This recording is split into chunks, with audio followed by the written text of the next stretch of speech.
The following podcast contains spoilers, adult language, and oh my God, what is that smell? This is a message from the Office of Emergency Preparedness.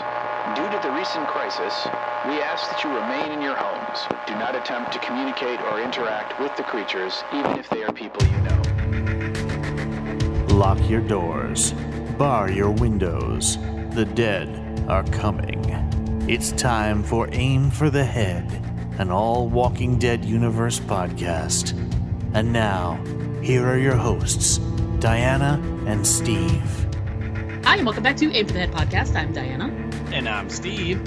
This podcast, episode number 295, this week is a twofer. We'll be discussing 2 episodes of The Walking Dead Dead City. Episode 4, Everybody Wins a Prize. And episode 5, Stories We Tell Ourselves. I gotta say, when I said, "What's that smell?" I was really expecting you to make some sort of smart aleck comment. Me? How un-Steve of you. Have you met me? I don't do that sort of wackiness. Oh my God. Yeah. Yeah, you're so innocent. Absolutely. All right. So if you haven't listened in when we cover 2 episodes, you are in for a treat, because not only did we talk a lot about 1, we're going to talk double time about 2. And oh my God, it's exciting. But we will follow the same format. We'll do our quick thoughts. We'll do episode description and then moments. And then we'll do that for episode 4. Then we'll do the same for episode 5. Take a break. And then we'll discuss all the feedback we received. The mountains. You could say the Rocky Mountains of feedback that we received for all of these episodes. So, all right. So before we get going into our points, Steve, you went first last time, so I get to go first. Quick thoughts on episode 4. Yep. I thought it was good. There was some good high drama. You know, there was some some situational moments that I was, like, really? But I think that's the case really with, any show, any episode. And I found I enjoyed a lot of it, a whole lot of it. And it made me, the way it ended on a nice note, so that you really wanted to sort of jump into the next episode and see what's happening. But yeah, all around, I we'll talk about it when we get to the next one. Not sure which one I liked better. I think I need to really start thinking about the ranking for this season, but I would say not my favorite out of the episodes we've seen so far, but it's still a very solid episode. Yeah. So how about you? What did you think of Everybody Wins a Prize? Yeah, it would be 2 words, and that would be Stephen Ogg. That flashback was worth the whole show, as far as I was concerned. Yeah, it was really good. Really good. Just great to see Simon again. And, you could just tell that he just slid right back into that character. It just right from that moment when he walks in and he grabs like a grape or something from the feast that Negan has all by himself. And he's like, we have a problem. Yeah. I was like, it's Simon. So, I know. It's so great. It was so great. So I love that part. And the fact that I watched 4 and then 5, back to back, which, rare. I have not done until now, just because of vacations and whatnot that kind of got in the way of watching it the previous week. I think it affected me a little different, because you get a lot of answers to why stuff is happening in 4 and 5. And I think if if it had been a case where I had watched 4 and I had a whole week to think about it, I think maybe my initial reaction to it, if we would have just been covering that episode, would be a little different, because there's a lot of stuff that goes down in 4, and it's so much frantic action, and the pace is so breakneck that you don't really have time to go, why is this happening? Right.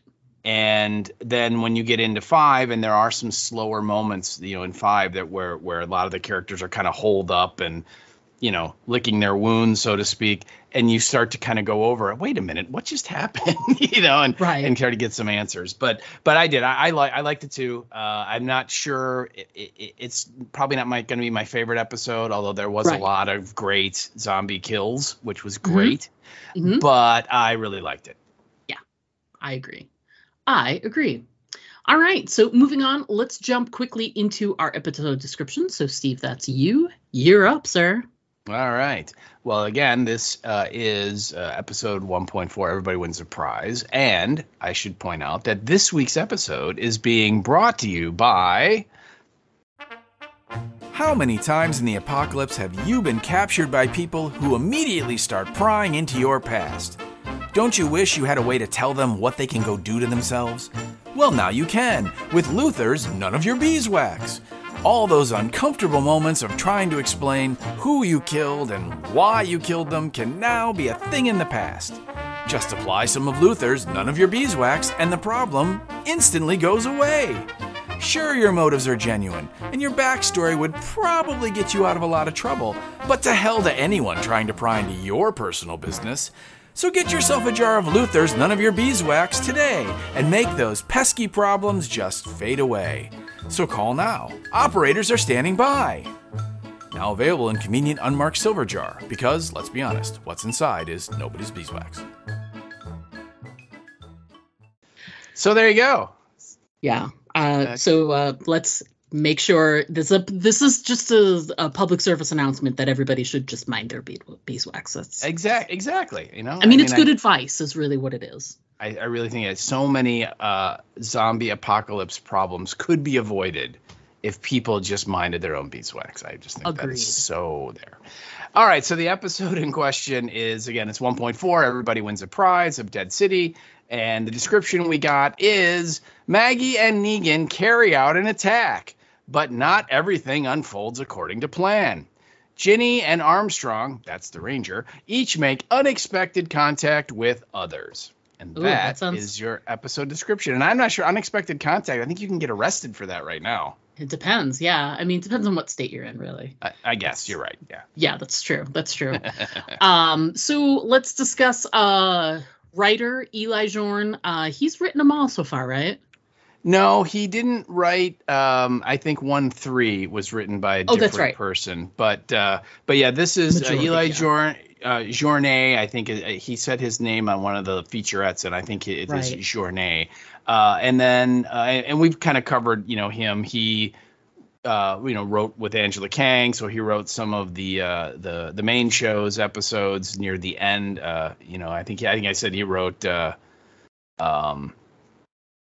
a bunch of the season 11 episodes and season 10 episodes and so on. And then the director for this week is the same director as last week, and that's this guy Kevin Dowling.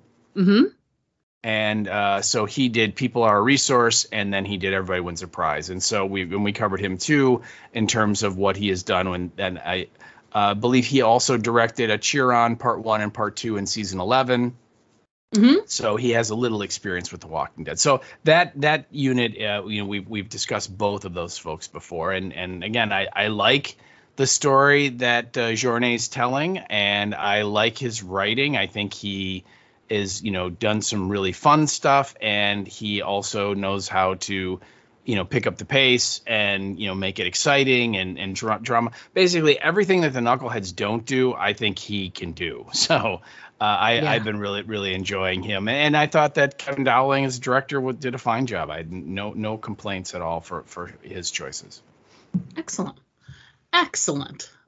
So how about that cold open, Simon? It was so cool. I mean, there's a lot that was in there. I mean, having Simon was fantastic. Mm-hmm. And I love Stephen Ogg. He's fantastic. And like you said, he slid right in, and more like slithered right in back into that role. It was like no time had passed. But I feel like there was also some world building and some, filling in some blanks that we didn't know had previously existed, because, this is obviously, it's a flashback to when the Croat was still a part of the Saviors. Yep. And that was within the war with Rick, because they're talking about the hilltop and the kingdom. It's actually I think it's right before, because because they did have contact with, I was thinking that they didn't have contact with the hilltop until Rick became a part of it, but that's not true. They did have a deal with Gregory. That's true. Yeah. And the spy was from the kingdom.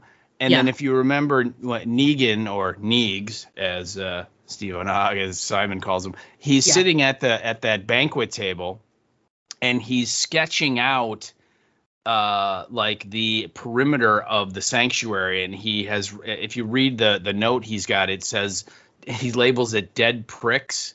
Yeah. And he has little X's, and that's where he sets up. He's going to set up the walkers, the zombies that he uses to defend the sanctuary. So I took that as an indicator that, okay, this is early on, where they probably have just gotten to the sanctuary and are in the process of establishing it and building it. So it's a little bit before Rick and his group show up and start all the shenanigans. But just seeing that first shot where you see Negan and he's kind of sitting there, and you see in the chair next to him is Lucille. Yeah. That I was just like, oh, awesome. And then boom, there comes Simon. And again, I wrote down the line where he's like, "Hey, Neegs, we got a problem." It was just so great, right? And then when they go into the room and Negan, if you notice, JDM has no lines in that scene at all. It's all just him observing and taking everything in. It's all on his face. And it's Simon and the Croat are going back and forth, and you hear Simon like get in the Croat's face, and he literally says, we don't do this to kids. We never cross that line. And the Croat is just kind of like, Simon, I'm not having this argument with you. You just don't see what, needs to be done, and it was great. It was a wonderful scene. And the whole time you can just see Negan is literally like going, yeah, this guy has to go. Yeah. It's interesting, though, if you think about what Simon said, this is definitely, I would hope so, before he does his attack on Oceanside. Because if his stance is to toe the line and say, we don't do this with kids, because when he attacks Oceanside, they kill all of their men, including their young men. Including the boy, yeah. And it either has already happened and he's lying through his teeth, or he hasn't done it yet. And he, we know he goes against what the code, like Sanctuary, even, that they had even a code to live by. Right. But yeah, I loved getting that sort of look at the Sanctuary from a different angle, from a different time, and sort of, apply it to the timeline that we already know, and sort of like fill in gaps that are there. Yeah. It was cool. It was really, really cool to have it from that perspective. It was great. Yeah, especially because in the previous episode, Negan described that encounter already. Yeah. Of, the girl and the Croat took it a little too far and, ended up killing her and all that stuff. Yeah. And so yeah, I thought it was interesting that we already got him, and he sort of painted the picture of that encounter, and then we get to actually see it. Yeah. Yeah, like see it come true, sort of. We of course go away from this, and we jump into there's a whole planning aspect of Maggie and Negan, who are going to be with the New Yorkers, I guess we can call them that, and they're putting together their plan for, they're going to go attack the Croats' location, and they're talking through some stuff. It appears that Luther's missing. Can't figure out what happened there. That's so weird. I could have sworn I just saw him. It's interesting. I'm surprised that Negan made comments at all. I wouldn't have even drawn any attention to myself by saying anything, but he made a point of making a comment about how Luther wasn't pro the plan, so maybe he just pieced out. I would have just been like, dude, I don't know. It was interesting. I mean, he certainly is. It's a gamble. If you pipe up for a reason and people don't buy your explanation, they might be like, why are you putting forward a reason why that guy is in here? You don't know, But what do you know? He was. I saw it, in him saying that. I saw the logic behind it, because, like you said, Luther was very much anti-plan and did not like either of those two and wanted them to get the hell out of Dodge. So Negan bringing that up, that they all knew that already, helps reinforce the idea that, maybe he just split. Yeah. Maybe he must have just took it off. No sense searching for him. I think, he's gone. You know what I mean? It's just sort of like, okay. So I see why he did it, but I agree with you. It was a risk, because if it didn't, if it doesn't work right, then suddenly people are looking at you like, why are you thinking that? And so. Yeah. Especially since he didn't know these people. He didn't know their who's close to who knows whose relationships. And, he could have said what he said and immediately had someone say, yeah, but Luther said 2 weeks ago, before you guys even showed up, that even if I'm against a plan, no matter how against a plan I am, I'd never abandon you guys. You know what I mean? Like, someone could have come up with something like that and been like, you don't know, man. What do you know? Like, why would you even bring this up? So, yeah. But it's interesting. They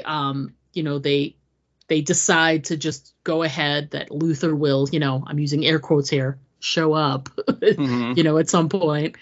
And, this plan apparently is to sort of separate off and have, Negan sort of draw the Croat out, and the rest of the team will then attack from there, sort of spread out over his facility and yada yada, because they also have to try and find Herschel as well.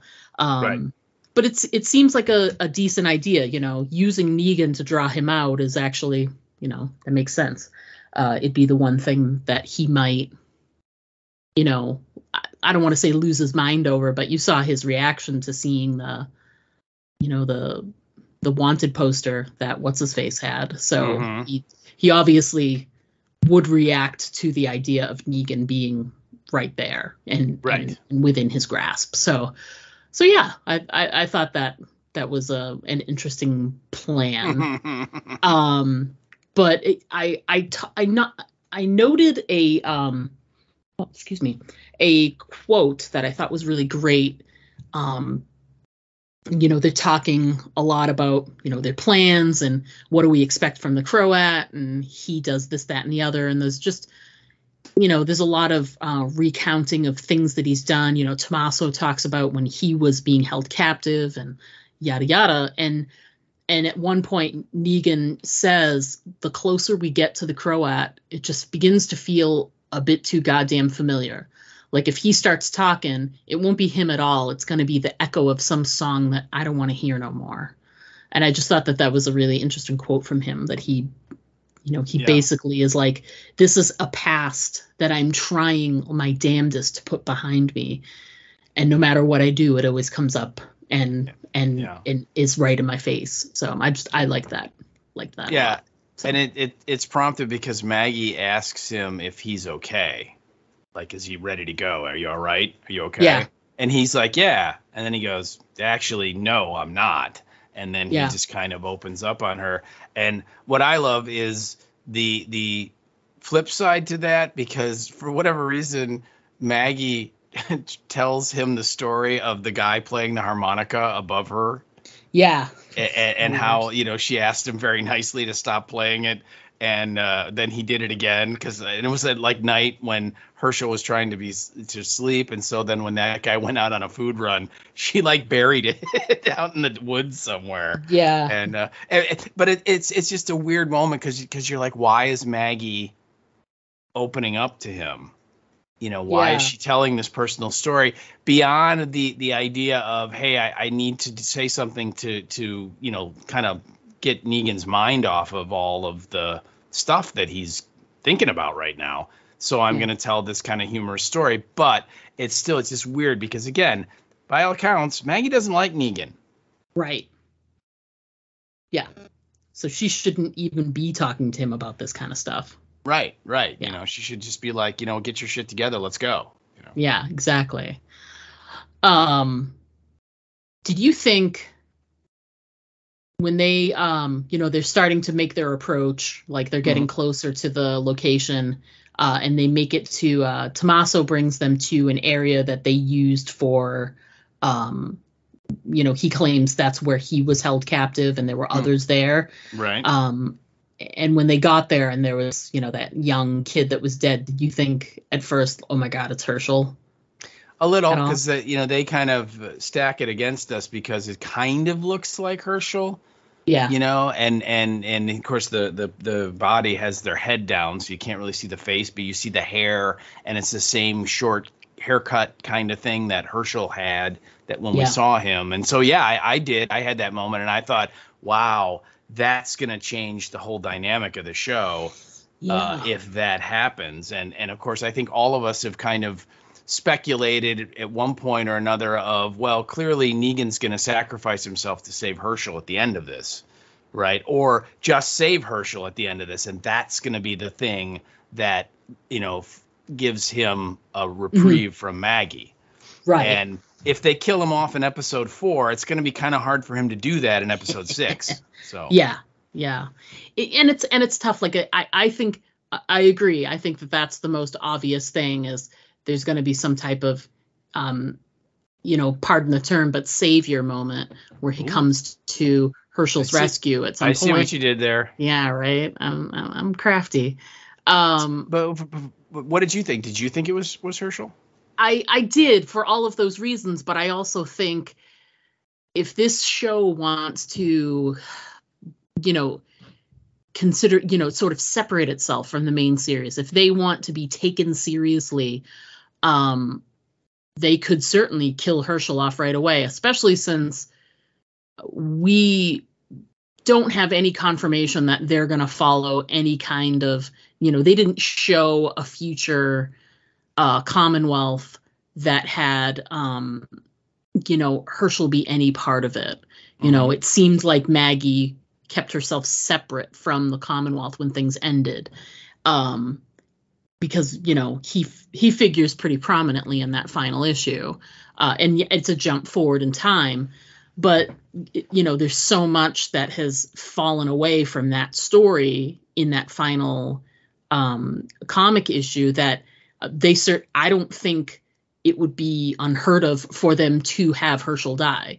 It would be awful because Maggie has been through so much. And it'd be, it's getting to the point where it would be almost like torture porn for something like that to happen to her. But I certainly wouldn't, I wouldn't think that it's 100% that Herschel is safe in any way. I feel like there's definitely some percentage there where they could, come right out and have something like that terrible happen. And maybe it's not that he's killed. Maybe he's injured. Maybe he loses a limb. Maybe he, something. That puts his life gravely in danger. But I really thought that it was going to be him when, Negan went to lift the head. And until we saw it, you see Maggie's reaction first. I really just didn't know what to think. I was prepared for either thing. So I really thought it could be him. And I still think that there could be some kind of danger to Herschel at some point. So we'll see how it goes. We haven't seen him in a while either. We have not. They have not shown him at all. So I'm very curious to see how the next episode plays out because we only get the one more to go there, people. Well, we have episode 5 too, but yes. Well, I mean, in the timeline of the world, we will be talking about episode 5 in 20 minutes. Right. But so it's already happened. But I'm curious to see how the Herschel stuff plays out. Yeah. So let's talk about the assault on the Madison Square Garden. There was a lot of different levels of things going on because there's Maggie's team are sort of approaching on the ground level. Negan and his people, Negan by himself, as it were. He's supposed to draw the Croat into the garage. And I was confused about something because it felt like they said that, they would make a car available to him. Like I don't know what it was, but Maggie was in the car, but then Maggie left because of Ginny. Right. So was Maggie supposed to stay behind and drive away with Negan? Yeah. The plan that they came up with is Negan goes and lures the Croat down to the garage. Maggie is in the garage and hot wires the car, although the cab she happens to pick has the key in it, which is why she sets down one of her screwdrivers or one of her tools that she was going to use to hotwire it. And then before she can start it, I mean, she's like just getting ready to start it when she sees Ginny show up. And again, Maggie being Maggie can't let her go. So she gets out, she deviates from the plan and goes out after Ginny. And so when Negan finally, gets down to the garage, and of course, the Croat is running after him, right? Because he's doing the whistling and all that stuff. Negan is looking around for Maggie and he can't find her. And then he sees that cab and he sees that tool sitting, and he knows that's Maggie's tool. So now he's like, okay, something happened. The plan is kaput because Maggie's not here anymore. And that's when he goes into the hide mode and all that stuff. Maggie, in the meanwhile, has followed Ginny onto the main floor of MSG where all the other New Yorkers are, because their idea was the Croat is to be lured away. And the idea, somehow they thought that, if Negan gets in a car and drives away, the Croat will jump in another car and follow him. And they were supposed to drive him to some point far enough away and then kill him. And when they were doing that, then the New Yorkers were going to, kill as many of the Barazzi as they could in MSG. Yeah. That was the plan. And again, once Ginny shows up, it all goes to heck. And they're doing totally different. That was what was supposed to happen. Because they said it kind of, half-ass. And, of course, Tommaso has a pretty thick New York accent and whatever. Mm-hmm. And they went through the plan pretty quickly. And I didn't catch what they said. And then I didn't understand the connection of, like, Maggie was there and she was gone. He saw the screwdriver. But then that just confused me. So, but that's fine. I mean, it's still worked in a sense because the whistle still drew the Croat out. And they do still end up having their, I'm using air quotes, moment. Mm-hmm. But unfortunately, he was kind of expecting there to be some type of assault and he was ready. And so he set up this whole timed countdown to cause some triggered like explosions and then music, and it's all going to draw all these walkers into the, the floor of the Madison Square Garden, where now it's, Maggie and Ginny and all of the New Yorker people, their group, the survivors. And, I just put down that it was just like a red shirt feast because like it was like that one went down and that one went down and that one went down. And I was confused why they didn't move around a little bit more. These are also, consider them like Rick's people, because now we're beyond the Walking Dead timeline. We're past Commonwealth is finished. So we're at post 10 years at this point, actually more. If you look at Herschel's age. So these folks have been around, and everybody's had a moment where they were blocked in, couldn't get out, and someone, you got out somehow, or there's a horde coming at you and you had to figure out a way to get away. And don't get me wrong, this is like 10 times what would happen if you were like a regular, like just walking down the street and a small horde came upon you. I get that. And he did, time it and do it perfectly so that everybody came in through like every entrance. But it felt like they just sort of stood there like deer in the headlights. Did you get that sense? Oh yeah, they were forking stupid. I mean, you have to. understand that the whole thing was a trap. It's a trap. Right.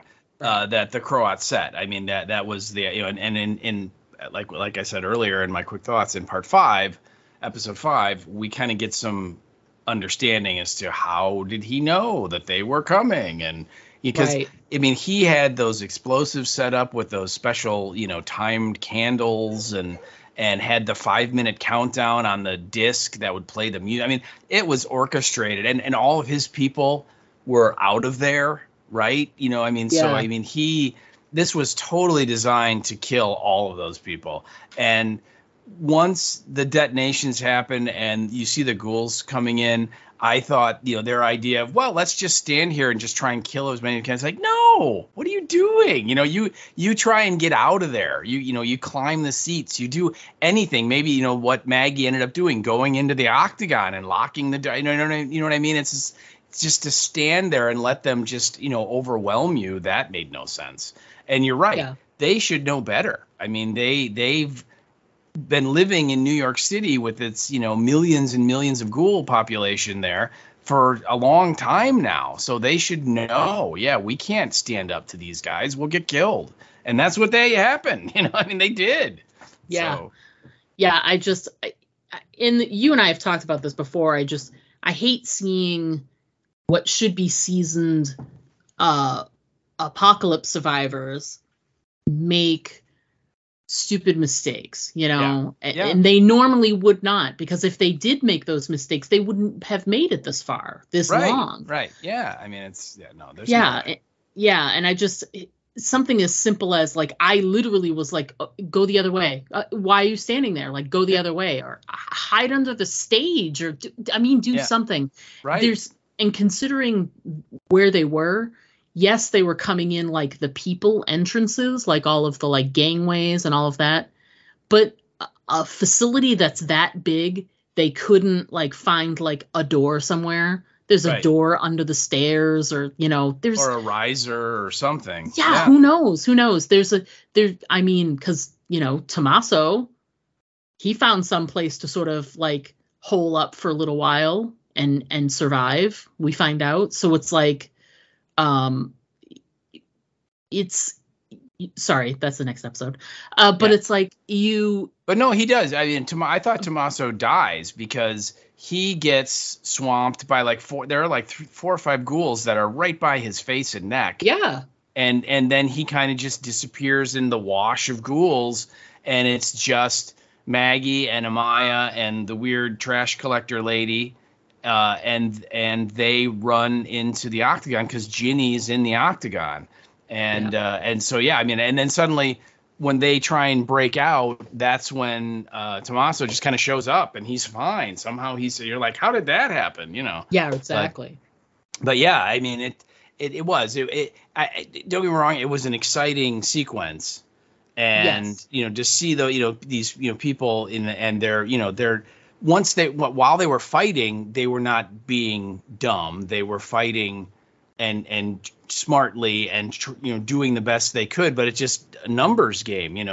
You hit one with your knife, and then while you're pulling the knife out, another one grabs you from behind and spins you, and you lose your balance. And then another one grabs you, and then suddenly 5 have you, and then you're dead. You know what I mean? And that was exciting to watch, to see. I kind of put it down. It was like a smorgasbord. It was like the ghoul buffet was up there, because that whole New Yorker group, they killed everybody at the end except for Amaya and Tommaso. Everybody else in that group died. I mean, that was a lot.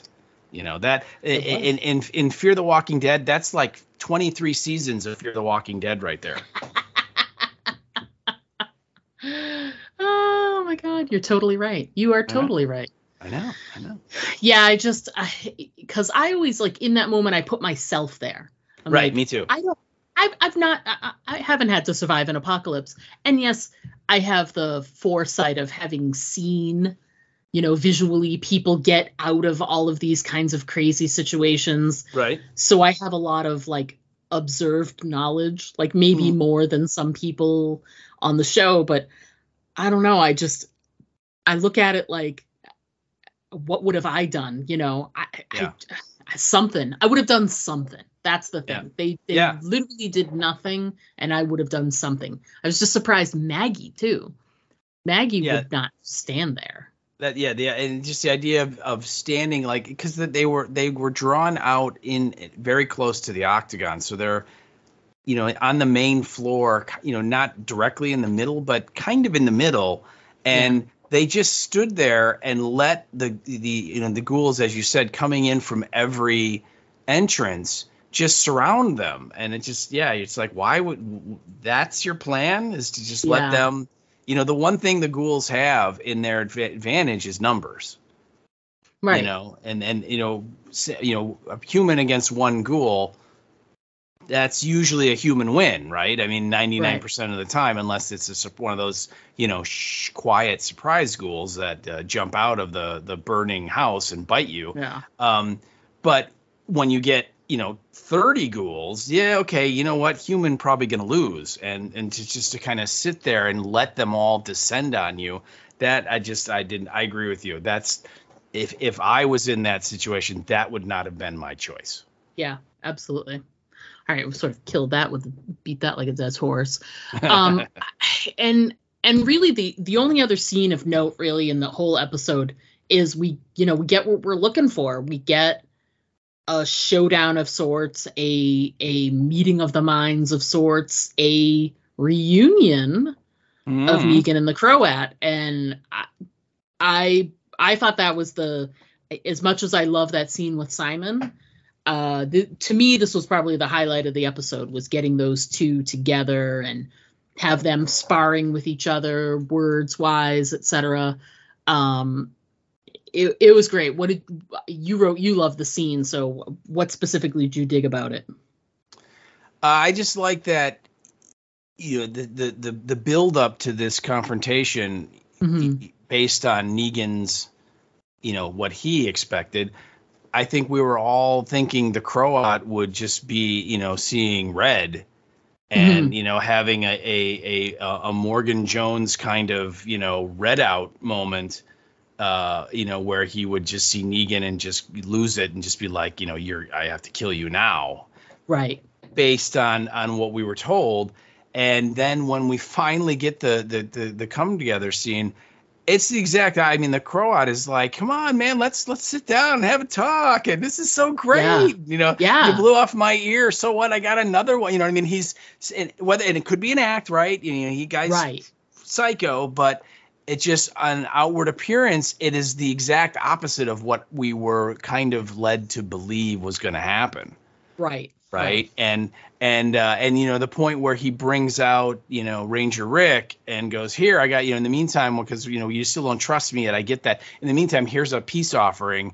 And he, you know, takes him, and then, you know, they throw him off the balcony. You know, it's just like, how's that for you? Is that buying me any points? You know?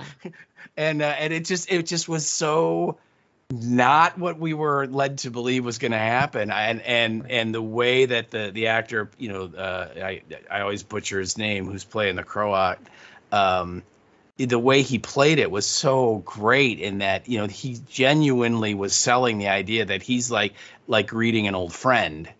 And, you know, Negan, of course, is not buying any of it, but still, I just thought that was the most interesting thing about that whole confrontation, was that he is just going out of his way to try and be like, come on, you know, Negan, we can like build a new sanctuary right here, you know, and all of that. And it just, I thought that was real interesting. What about you? What was your takeaway? All of those things. It's sort of, because it wasn't as how you expected, it makes the scene kind of feel off balance. So you're sort of waiting for the shoe to drop. Does he really feel this way? Should he be nervous? Of course he should be nervous. And then when he shows the marshal, I'm like, oh, he's totally going to just throw him off the edge. And, it was just hilarious. And then, you know, to have put Negan in a position where he's got to save that guy. And then he uses the gun, the spear gun thing, or whatever it is. And you know, and he shoots the marshal, and Negan still saves him from that and whatever. And it's just, it was a great scene. And again, like you said, it had nothing in it that I was expecting to happen. Right. You know, you're sort of mentally expecting these two guys to be like physically like right up on top of each other and, you know, maybe punching or, you know, pushing him up against a wall or having his guys hold him at gunpoint and torture him or, you know, whatever it may be. I mean, yeah, it just did not play out the way I thought it would.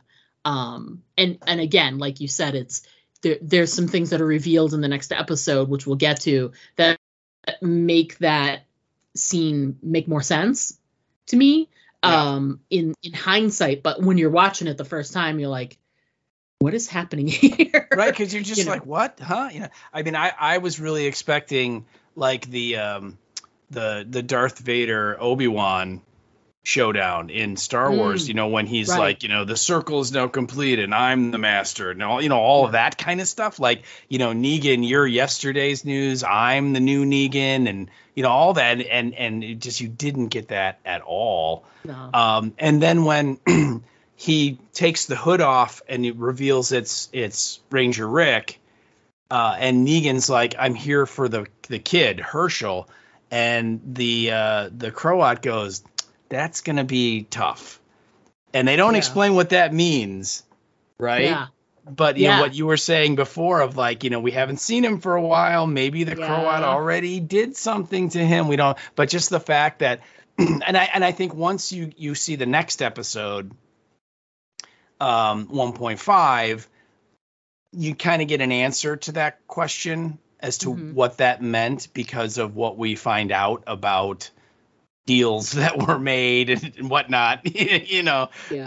But at the time, I thought that was a real interesting comment because, you know, the way he acted and what we have learned about him and how he, you know, sometimes he goes a little too far and, you know, has no problems, you know, torturing and killing everybody, that maybe something bad has already happened to Herschel. And like Herschel tried to escape. And so, you know, he had to kill him, you know, or whatever, you know, and now Negan's like, well, I'm here for the kid. And he's like, yeah, that's going to be a little bit tough to do. You know what I mean? So that was an interesting point too, I thought. Yeah, I forgot that he said that, and you're right. That sort of it unsettles that moment even more. Yeah, because you know we saw, you know, he had that sort of guy that looked like Herschel, and it wasn't, but he didn't have him available to him right away, which was interesting. The whole thing. Yeah. You know, we hate to sort of like fly through, but you know, we've got a lot to talk about this episode, but this podcast, that is, anything from episode 4 that you think we didn't chat about yet that we should before we move on? Well, there's the scene, and I think it's right after they find the not Herschel, and Amaya and Tommaso are kind of down the hall away from Maggie and Negan, and Maggie, she like looks at Negan and you know, and he's like trying to reassure her that Herschel's still alive and the plan's gonna work, and you know, this is gonna all work out well. And Maggie looks at Negan and she goes, I have to tell you something. And there's a couple of possibilities there, right? It's one about Ginny. Right. You know, that she had she found the plushie toy, and that clearly that means that kid's somewhere here. But based again on what we find out in part 5, it could have been something else she was going to tell him. Yeah. And we don't want to talk about that yet, but still. And then just before she continues, she sees a special jar of Luther's Mind Your Own Beeswax. Yes. And she remembers, you know, because she was in that butcher shop or wherever they were when they were cutting up that deer, and Luther was using the beeswax, and Negan said, hey, can I borrow some of that? And Luther told him what he could go do with himself. And so she knew immediately what that meant. That, you know, oh, that's why Luther's no longer around, because Negan killed him. And she gets all high and mighty again, right? And I think it's like a reminder of, yep, this is the guy that I hate. Right. And so on. And then Negan he's like, hey, I can explain. And Negan does kind of have an explanation, because let's be honest, Luther was going to kill him. Oh, yeah. Right? I mean, it wasn't like, Negan just walked up to him and zapped him out of thin air. I mean, it was, Negan kind of did his darndest to walk away from that and, didn't have a choice. But that doesn't matter. Maggie's Maggie. She's made up her mind, and she gets all high and mighty. And I like the fact that Negan looks at her and says, don't act like you never did anything that you needed to explain. Yeah. And again, that's like the one concept that all of these people on The Walking Dead, whether it's Angela Kang or in this case Eli Jornay or whoever, that's the only argument they can make to Maggie about Negan, which is that yes, he did a terrible, unforgivable thing to you, but how many terrible, unforgivable things have you done in the apocalypse because you had to? Yeah. And we just have to see. And again, I think once we get into the next episode, Maggie's not as squeaky clean as she is making herself out to be. So yeah, I'm interested. I can't wait to talk about that stuff. Yeah. Oh God. Yeah. I out of the 2 episodes, I liked 5 better than 4. And 4 was good. I enjoyed 4. It was a lot of fun. But 4 was really kind of a lot of filler and setup for what's going to happen now in 5 and 6. But the only other thing that I wrote down was after Negan, he gets the Ranger up off the balcony, and then the guy, he gets shot in the thigh by one of those spear gun things, and they rip it out, right? So it's bleeding all over. But Negan drags him away, and they get out of the garden, and they get into this like shoe repair store outside on the street somewhere. And Negan is like looking out the window, and he's like, I think, we're okay. We can kind of hole up here for a second. And Ranger Rick has gotten a hold of the spear gun that Negan had and is holding it at him. And he's, he basically is rattling off like the new Babylon statue of, you kill someone, we kill you. And it's so great because Negan looks at him and he just goes, you're a dick. Yeah. I love it. Yeah. And he is. He is. I know. It's just like, dude, again, he just saved your life. That and he doesn't care. Yeah, and he's like, and he's like, no, I don't care. Yeah, right. But anyway, I just thought that was a fun JDM moment for him to just be like, seriously, really, you're a dick, And so yeah, I thought that was a fun little way to kind of cap the episode, because the other situation is the survivors, which at this point is Maggie, Tommaso, Amaya, and Ginny. Mm-hmm. From that group, they end up going into the sewers, which we already know are filled with walkers, and they're turning into methane. So it's filled with walkers and gas, but it's the only way they have to go. So they have no choice. And so the episode ends then with, them descending into the darkness down this flight of stairs or a ladder or something into the sewers. But I kind of like that the other storyline with Negan, even though he's not in a great position, at least had a little kind of a lighter way to end it with him. Just be like, dude, you're a dick. so it was great cool. Because it's one of those times where I really, really think for once everyone was on Negan's side on that one. The guy is a dick. Yeah. Oh yeah, yeah, he is. He really is. So yeah. Anyway, that was pretty cool. All right, so that's our coverage for episode 4. So let's jump in with both feet first to our coverage for episode 5. The title of the episode, Stories We Tell Ourselves. I went first on my quick thoughts. So Steve, why don't you give us your quick thoughts on Stories We Tell Ourselves, and then we'll get into it. Okay. And like I kind of hinted at, I like this episode better than 4. They're both good, but this episode, depending on what happens next week with the finale, this could be my favorite episode of the whole 6 of them. And I think because of the technique that they used to kind of get this idea of what the title is all about, which is stories we tell ourselves so we can sleep at night. Right. In that you see a bunch of characters kind of revealing information about why they're doing the things they're doing. Right. And it comes to a head with Maggie at the end, where we get a massive kind of a shocking twist about why Maggie's doing what she's doing. And again, this whole idea of how can Maggie forgive Negan? How can Maggie not kill Negan? How can Maggie let Negan survive? You know, which is an argument some of our listeners put forward quite a lot. You know, and there are some of our listeners are you know, they don't like Negan and they don't want, you know, Maggie to associate with him, and they're totally in that, like, I don't see how she would ever work with him based on what happened. And I really like the fact that with this episode, we get some insight into, you know what, Maggie is doing something that is going to be horrible for Negan, that she has to do for actually very, very noble reasons and good reasons. But you know, again, the ends, do they justify the means? Yeah, that's the debate in the apocalypse.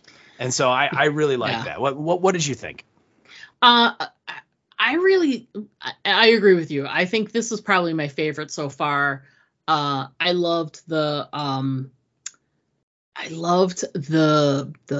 cinematography of all the stuff in the sewers. I loved, you know, the way they showed how the gas was affecting Maggie and not everybody else.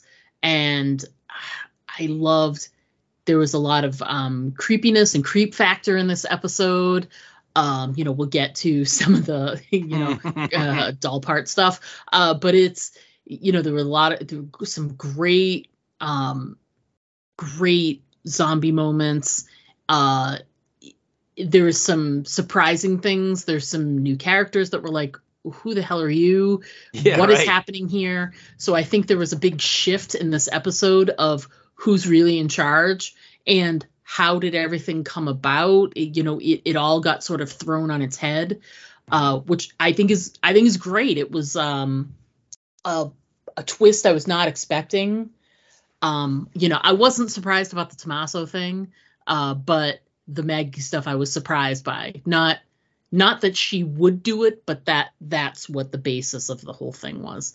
I really liked it. I think it showed some interesting layers that we haven't seen before in some of our newer characters, as well as, you know, these characters we've known for years and years and years. They're still evolving and changing and learning and becoming more human and less human in a lot of ways. But I think it's good. I'm with you too. I'm really, really, really excited to see the next episode. I want to see if they stick the landing, if they stick it to the point where it's like, is this season one of a couple of seasons? Is this one and done? We just wanted to tell this small tale. I don't know.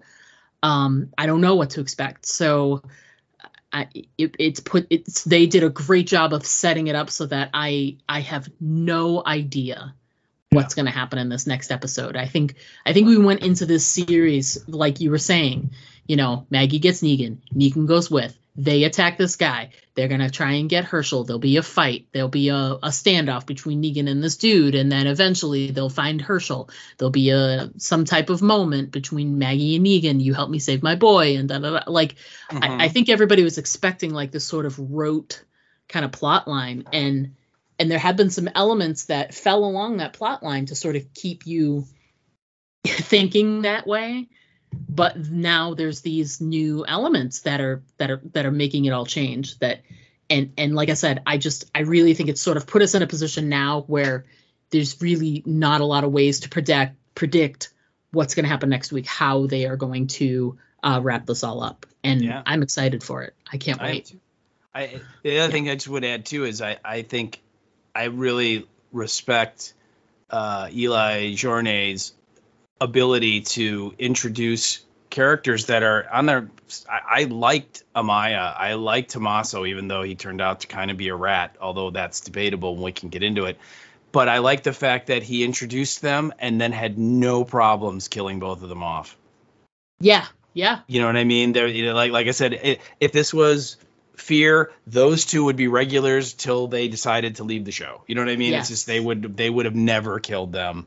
And he has no problem. And they die in kind of a silly, avoidable way. It's not like they sacrifice themselves to save others, or you know what I mean? It's just they're like literally taking a rest break and they get grabbed from behind and eaten. I mean, that's what happens. You know, so I really think that's I appreciate that he's willing to do that and say, yeah, you know what, I got 6 episodes to tell my story. I don't care. You know, they served their purpose. They did what they needed to do, and they, boom, we move on. That was great. So I wanted to add that. So yeah, totally agree with that. Well done, Mr. Journet. So let's move on to let's discuss episode description. When we're finished with that, we'll get into our top moments of the episode itself. So episode description, that is your job, sir. So have at it. All right. Well. This episode of this week is being brought to you by Creepy Doll Art.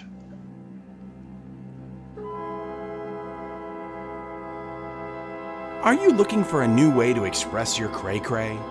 Are you struggling to find an outlet that lets everyone know you've totally lost it? Then why not try Creepy Doll Art? Yes, nothing says you're fucking nuts more than Creepy Doll Art. And creepy doll art is so easy to do. Step 1, find some dolls. Step 2, remove the arms, legs, and heads and rearrange them in bizarre patterns. Step 3, sit back and wait for the reviews to pour in. That's it. That's all you need to do. No talent or imagination is required. Just a bunch of dolls and the darkest parts of your fucked up psycho mind. So what are you waiting for? Get yourself some dolls and start your creepy doll art career today. I find that this is going to be one of the funnier ads because let me tell you, Steve and I, we go to some conventions. We've been to a few. And if there's one thing that is really present at every horror convention is somebody at some booth has taken doll parts and has bastardized them into some horrific display of whatever. I mean, you name it, and we've seen it. I say you name it, we've seen most. I attest that I'm sure at some point we will be fascinated and disgusted by some new bastardization that someone else will do. But we have, I mean, between the people with the teddy bears ripping their face off and, there's creepy doll part things, Barbies being, put on a like with pins through them, like they're dissected like a frog. I mean, you name it, we've seen it. And and so I think this is probably our most poignant and true ad to date. But it's the most personal, that's for sure. You have the most personal experience with this actually being a thing. Well, like the ad says, it's actually very easy. Yeah, you can do it too. You can. Anyone can do it. So, yeah. Well, I'm glad it hit so close to home. It did. All right. So the episode in question is Walking Dead Dead City episode 1.5. And the title is, as we said, Stories We Tell Ourselves. And the description we have is truths are unearthed and motives are revealed as Maggie, Negan, and the others travel further into the city's depths. That is your episode description. Ooh, that's a metaphorically and literally what is happening in this episode. So, yeah. Well clever. Those AMC writer folk, for the one sentence descriptions. Absolutely. Speaking of AMC writer folk, let's discuss writer director for the episode. Wow, that was probably the best segue we've ever had for that. Yeah, so you're getting very, very good at that. I got to tell you, because that was like seamless, man. That was seamless. So yeah. All right. So our writer, and this time around we have a new pair. Both writer and director are people we have not talked about before. Our writer is a gal, and they're both women too, which I think is pretty cool. And the writer is a gal named Brenna, and her last name I'll say is Kauf, maybe Kouf. And this is her first Walking Dead credit of any kind. So she has not written for any of the other shows in the universe. But she does have some writing experience in television. She has written for the TV show Grimm, if you remember that. Ooh. She wrote for the Selena TV series, I believe, that starred a young Christian Serratos. Uh-huh. And she wrote at least one episode of the Marvel What If, which is a animated show that ran on Disney that kind of had like alternate world stories, like what if they're literally, and I don't know which one she wrote, I didn't look it up, but literally there's an episode where what if the Marvel superheroes became zombies. Oh, I love it. And so yeah, you have like, Iron Man zombie and Captain America zombie, and they're running around and they're eating everybody, and so and it's good fun, like stuff like that, kind of these weird bizarre alternate stories. So she does have some experience, and like I said, I love this episode, so I think she did a great job. So oh yeah. I have no complaints at all. And then our director is a gal, and her name, and again, I hope I don't butcher it, but I probably will, and that's Ganja Monteiro. And yeah, I'm just gonna leave it at that. And if I butchered it, I apologize. But she, again, this is her first credit as well on the Walking Dead universe, so no prior experience on any other shows, but she has directed some other television, so this is not her first work ever. She's directed episodes of the Netflix series Wednesday, which was super fun if you didn't check it out, about the Addams Family character Wednesday. And she also wrote for The Chi, which is a show that's gotten some attention as well. So she's done, and I should say, right, she's directed some of these things. So some experience as well. And again, I really like this episode, so I have no complaints with what she did and how she approached it. So that is your writer and your director. Love it. Can I just say right off the bat, in terms of stereotype, because we talk about this stuff all the time, could we just not have a moment where people use flashlights in a tense moment and have them go, oh, this flashlight isn't working? Yeah. Because that doesn't happen when you have real batteries and stuff like that. And, maybe it's because these are, old batteries because, we're 15 freaking years into the apocalypse. But, well, if this were that. taking place in Delaware, Texas, I can tell you those flashlights would work. No, they wouldn't, because they still have to follow on the stereotypes and tropes. I don't know. They have to. First of all, the attack would have gone totally different because everybody would have had a working Motorola radio with unlimited range that can, go through 20 feet of concrete without a problem. So Negan would have been able to talk to Maggie, and Maggie would have been able to talk to Amai. I mean, it would have been totally different. But yeah, you're right. It is the one of the like staples of horror that when someone goes into a dark room, cave, whatever, and they turn their flashlight on, there's a moment where it starts to flicker and they literally bang it against their hand.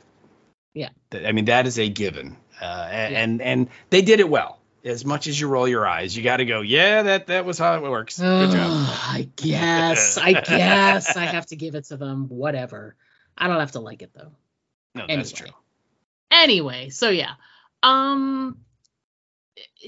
Lots of really great action going on because we get two different stories happening.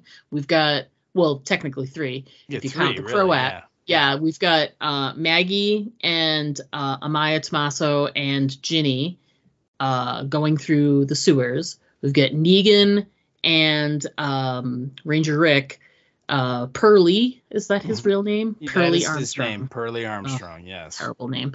Pearly are sort of making their way across town because now Pearly is like, I need to go. I got my man. It's time to leave, right? Mm-hmm, right. And so they're making their way to, certain place, wherever they can go to just like get out of there. And, coming across, ghouls and stuff and, they're whatever. And then there's this other weird sort of standalone moment that we have with the Croat. So we should talk about that because there's a lot of other action moments. But this moment the Croat has where he shows up to this theater and makes it all the way to this back room. Dressing room. Yeah, that is, there's this woman back there that we have not seen before, and she's new. And I literally wrote, "Who dis woman?" Yeah, who dis? Who dis? She, according to the featurette, her name is the Dama. So the Dama, Dama. So probably some version of like the Dame or something. The Dame like that. or something like that. And Eli Journe does not really go into a lot of detail with her, other to say, here's a new character that we're seeing for the first time. And I'm not surprised. And also kind of, saying what you just said, which is that based on how the scene plays out, it's very strongly suggested that the Croat is not the person running everything. Yeah. It seems more like, I wonder, is he the enforcer? She's the one in charge. But he's like, he handles things down on the street. He's in charge of all of the Barazzi, Yeah, could be. I mean, I think, again, they're very tight-lipped about it because probably that's next week's. Yes. One of the things we're going to delve into next week is exactly what is the power situation in New York with that. Because, she was very much talking down to him.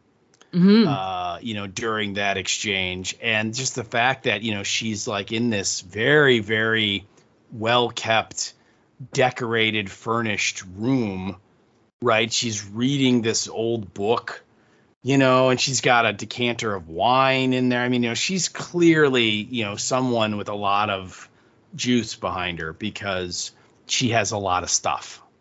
Yeah. Yeah. And you knew that this was going to be weird from the get-go. First of all, he was very concerned about the ear thing. He covered it all up. And then when he gets inside, I don't know, like all the Barazzi were like doing their thing, like singing and dancing and, having a grand old time inside the actual theater, like on the stage and in the seats. And he makes his way to backstage. And there's a woman there that's sort of, she seems like she's the door person there. And she talks down to the Croat too. Yeah. And that immediately put me off balance because I was like, why would she talk that way? I thought he was the guy in charge. And how would this be? And he certainly seemed like his whole demeanor from when he was in the car to when he was coming, in the theater and walking around or whatever, it seem like he had a very sort of tail between his legs. Oh yeah. Sort of demeanor. Like he certainly seemed like he was about to tell somebody that he lost their puppy. Yeah. Which is basically what he did because he gave her an update on, I lost Negan, but he won't leave this island. So she's like in the know and knows what's going on and all of this. So I'm dying to know who she is, what her angle is, like what is happening. What is happening? What is happening? Yeah. Yeah. Well, when that woman comes out of the room and like literally tells the Croat to, get out of the way, bitch. Yeah. And then walks by and does the shoulder slam, into him just basically is like, I'm not moving, you're going to move out of my way. And then he goes in there and the very first thing he says to the Dom or the Dame or whatever she is, he goes, we're talking to these people now. And the Dama is like, that's really none of your concern. Which right away tells you who wears the pants, right? Yeah. And then he goes totally into whatever I was supposed to do didn't quite work out the way you wanted it to work out, but it's all good, right? And, he's like painting it that way, like we did this and we did this and everything's on track. And well, Negan is here, but I don't have, you know what I mean? And says, then she starts again kind of berating him for that. Like, well, you said we need him for our plan, whatever that is, and so on. But yeah, the whole scene was just strange. It's interesting too, because if you think about it, the last episode started off with the classic person in charge with their second in command. And you know how Simon is, like you said, like he took the grape off the table, you know, he sort of tests the boundaries. You know, if he'd sat down at the table, it might have been okay, like not terrible, but he might have been able to do that. And now we have this scene, and it gave me the same sense. She's the Negan, and he's Simon in that moment. Simon. Yeah. Where he's giving the update, but he's comfortable enough to like come in and sit on her couch, but that's it. Like he can't.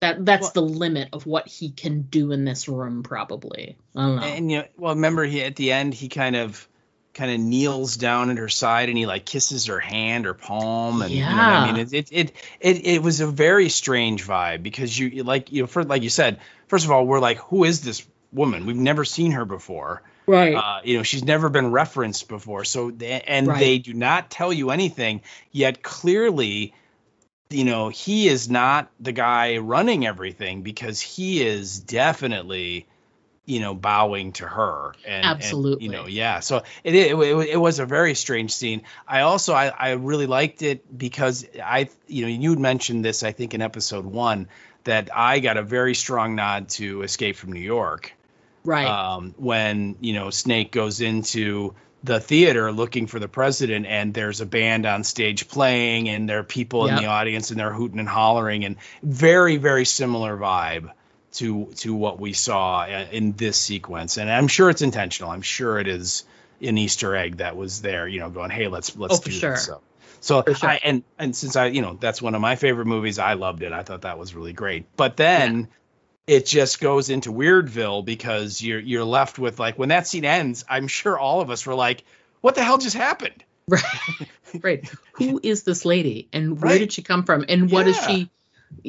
And is she in charge, or is she like, is there a group that's in charge and she's a part of it, or I can't wait to find out. Yeah, but you're right. It was just bizarro world. Yeah, but this is what happens when you have good writers and a good showrunner, and you craft an episode that has a lot of meat to it, which is, here's this new person. She said like what, 8 lines in the entire episode. We have no idea who she is. We're still learning like who the Croat is and who these other smaller characters are. And they introduce this new person, and you are fascinated. You want to know who she is. How did she get this room? How is she in charge? Is she the ultimate leader in charge? Or are there more people in charge? It's crazy and we're this late in the game. We're episode 5. So we've only got one more episode to figure this out. And I think it's great. I think like we said, it took what we were expecting of this series and just totally put it on its head. Yeah, absolutely. Absolutely. Yeah.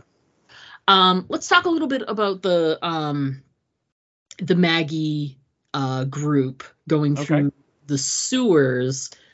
There's a lot of different things that happen there, including, we learned some things about Tommaso. And, they obviously it led to Amaya and Tommaso dying. And then, Ginny gets away and all this other stuff. And, the crazy Zed we see later. And so there's a lot to unpack. But I have to say, like, when even after, because they're going at a certain pace, and then they find, air quotes, find these oxygen tanks. And not long after that is when, Maggie confronts Tommaso. And he stays with the group, which is interesting. And I'm curious, why does Maggie just never use the oxygen? Yeah, when he keeps offering it to her, and she's very high and mighty, and get your oxygen away from me. She doesn't say it, but that's kind of the look on her face. Yeah, it's right? the vibe, but it's like, why? I think she's kind of like has the attitude of, I don't want anything from you, Tommaso, because you ratted us out. And you put the whole plan to get my boy back in jeopardy, and so the last thing I will do is take anything from you. That kind of that's what I took from it. I thought it was weird too, that it's like, hey, you're kind of killing your brain down here, breathing 90% methane. So maybe taking a hit from the O2 might not be a bad thing, right?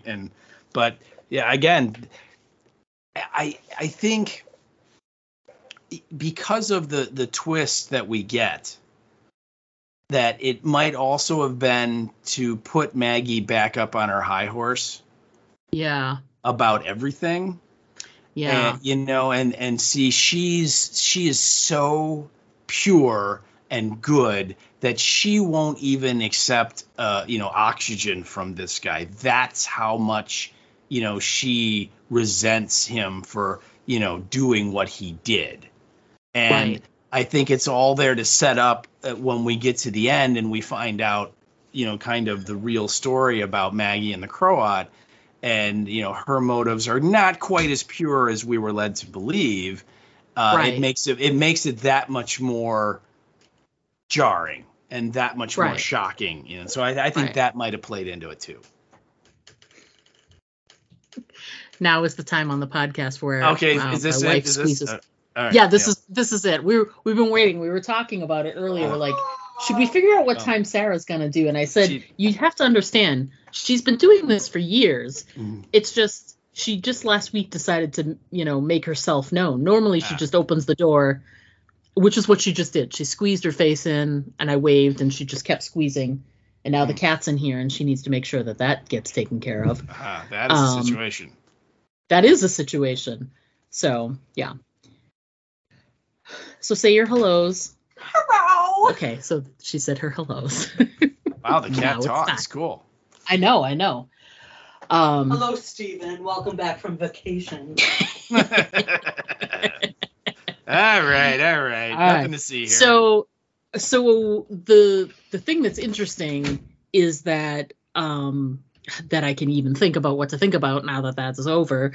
But I think you're right. I think she took this moment to sort of say, listen, I may have done a bad thing, in sort of orchestrating this whole Negan thing, but I didn't sell out my whole group, which is basically what Tommaso did.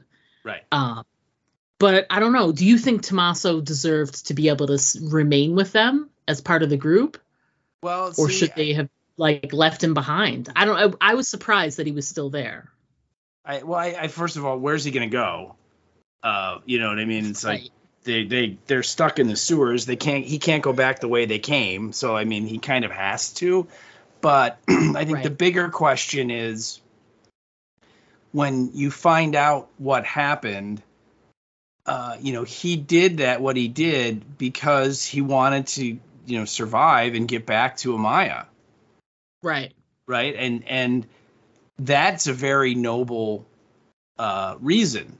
Now, selling out your group, that's a little questionable, obviously. And we also find out that, he somehow gave a signal to the Croat that the attack was going to start. So that's why the Croat was ready to go with his intricate, well timed out trap.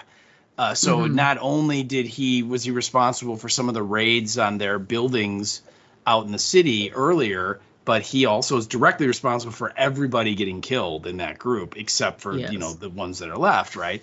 But again, I think, he didn't do it to save his own skin. He didn't do it to get a position in the Brigazzi. He didn't do it for food or something that he would want for himself. He did it to protect her, to protect Amaya, and so that they could get out and have a future, right? Because ultimately he tells Maggie the Croat offered him a place to stay at the Bricks.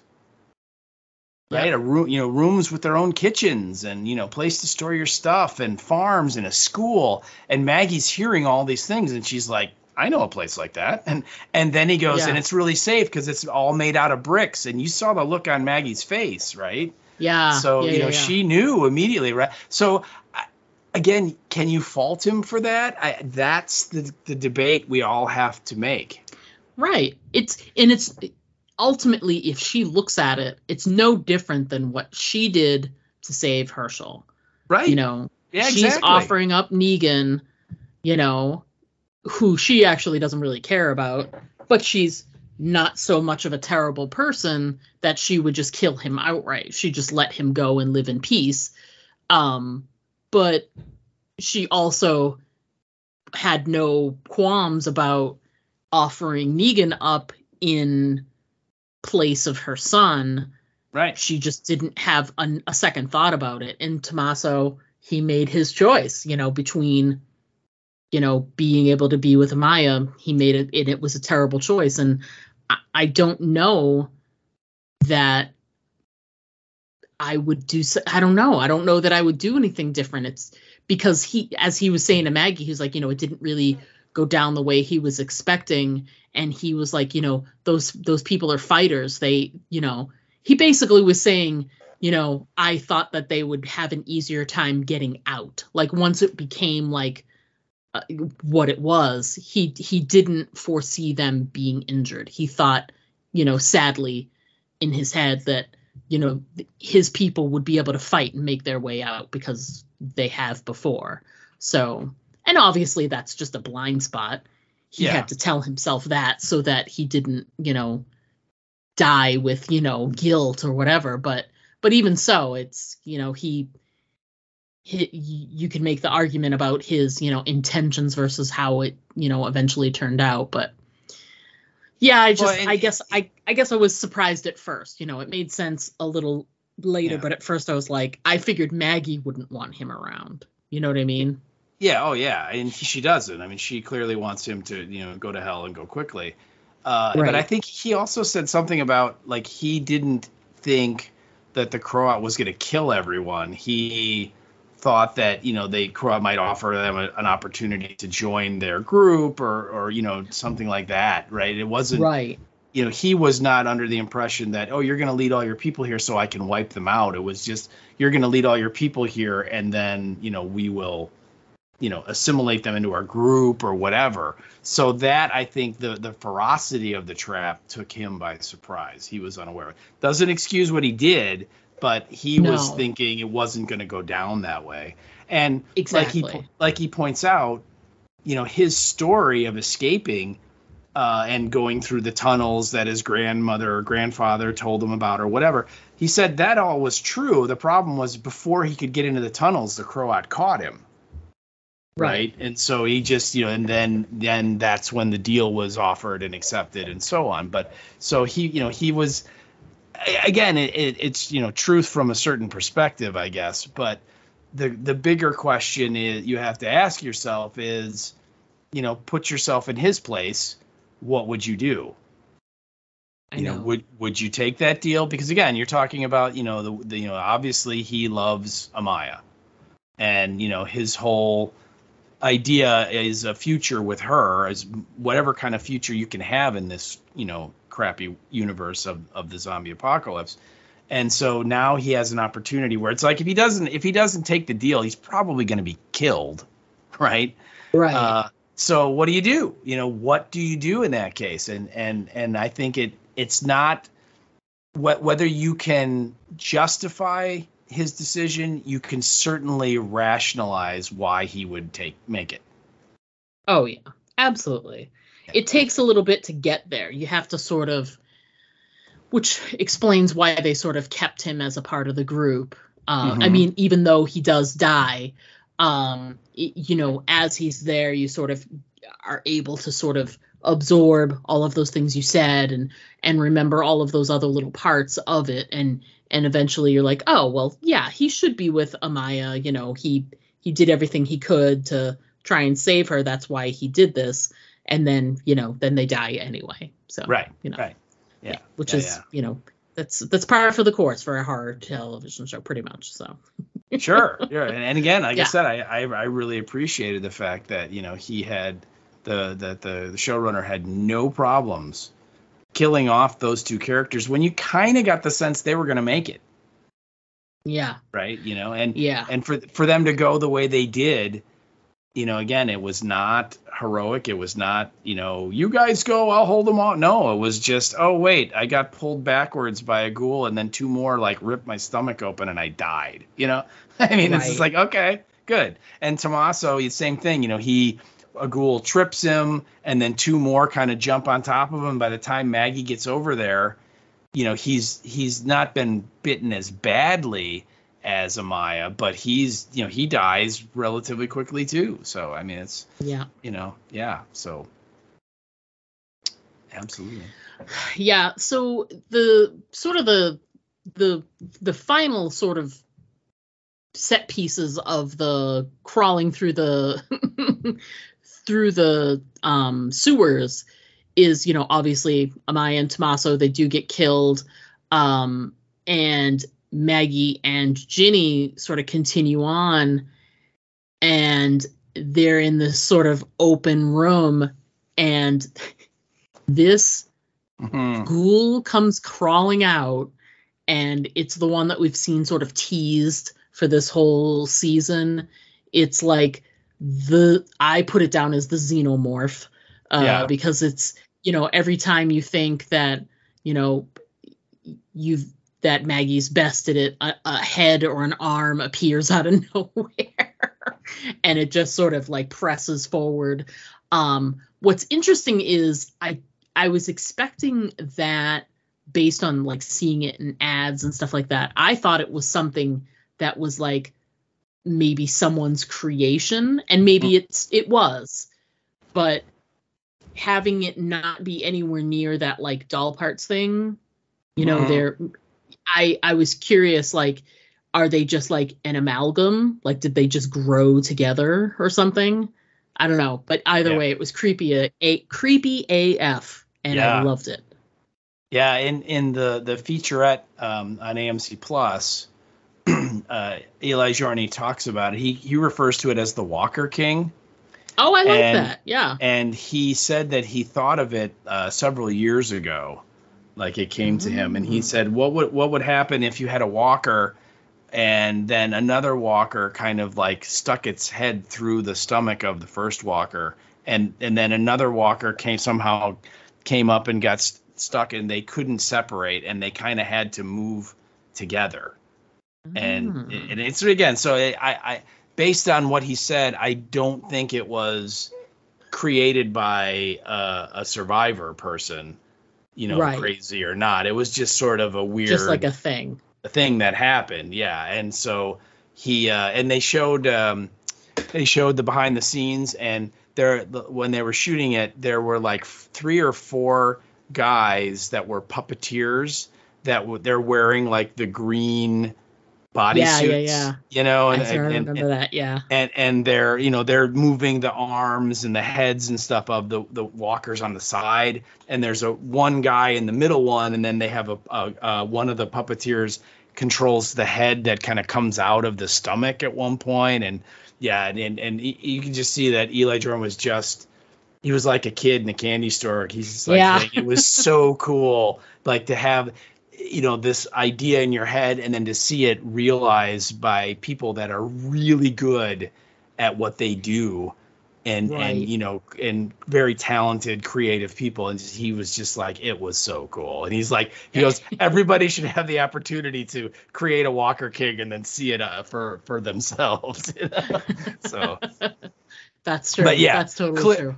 Clearly the show-stopping moment, and if they would have ended it with that, it would have been an amazing episode. But then to go the next couple minutes where you get the Maggie reveal, you're just kind of hit. It's like a double slap, right? You get slapped once and slapped back. It was great. It was amazing television. Do you think she hallucinated seeing the word liar?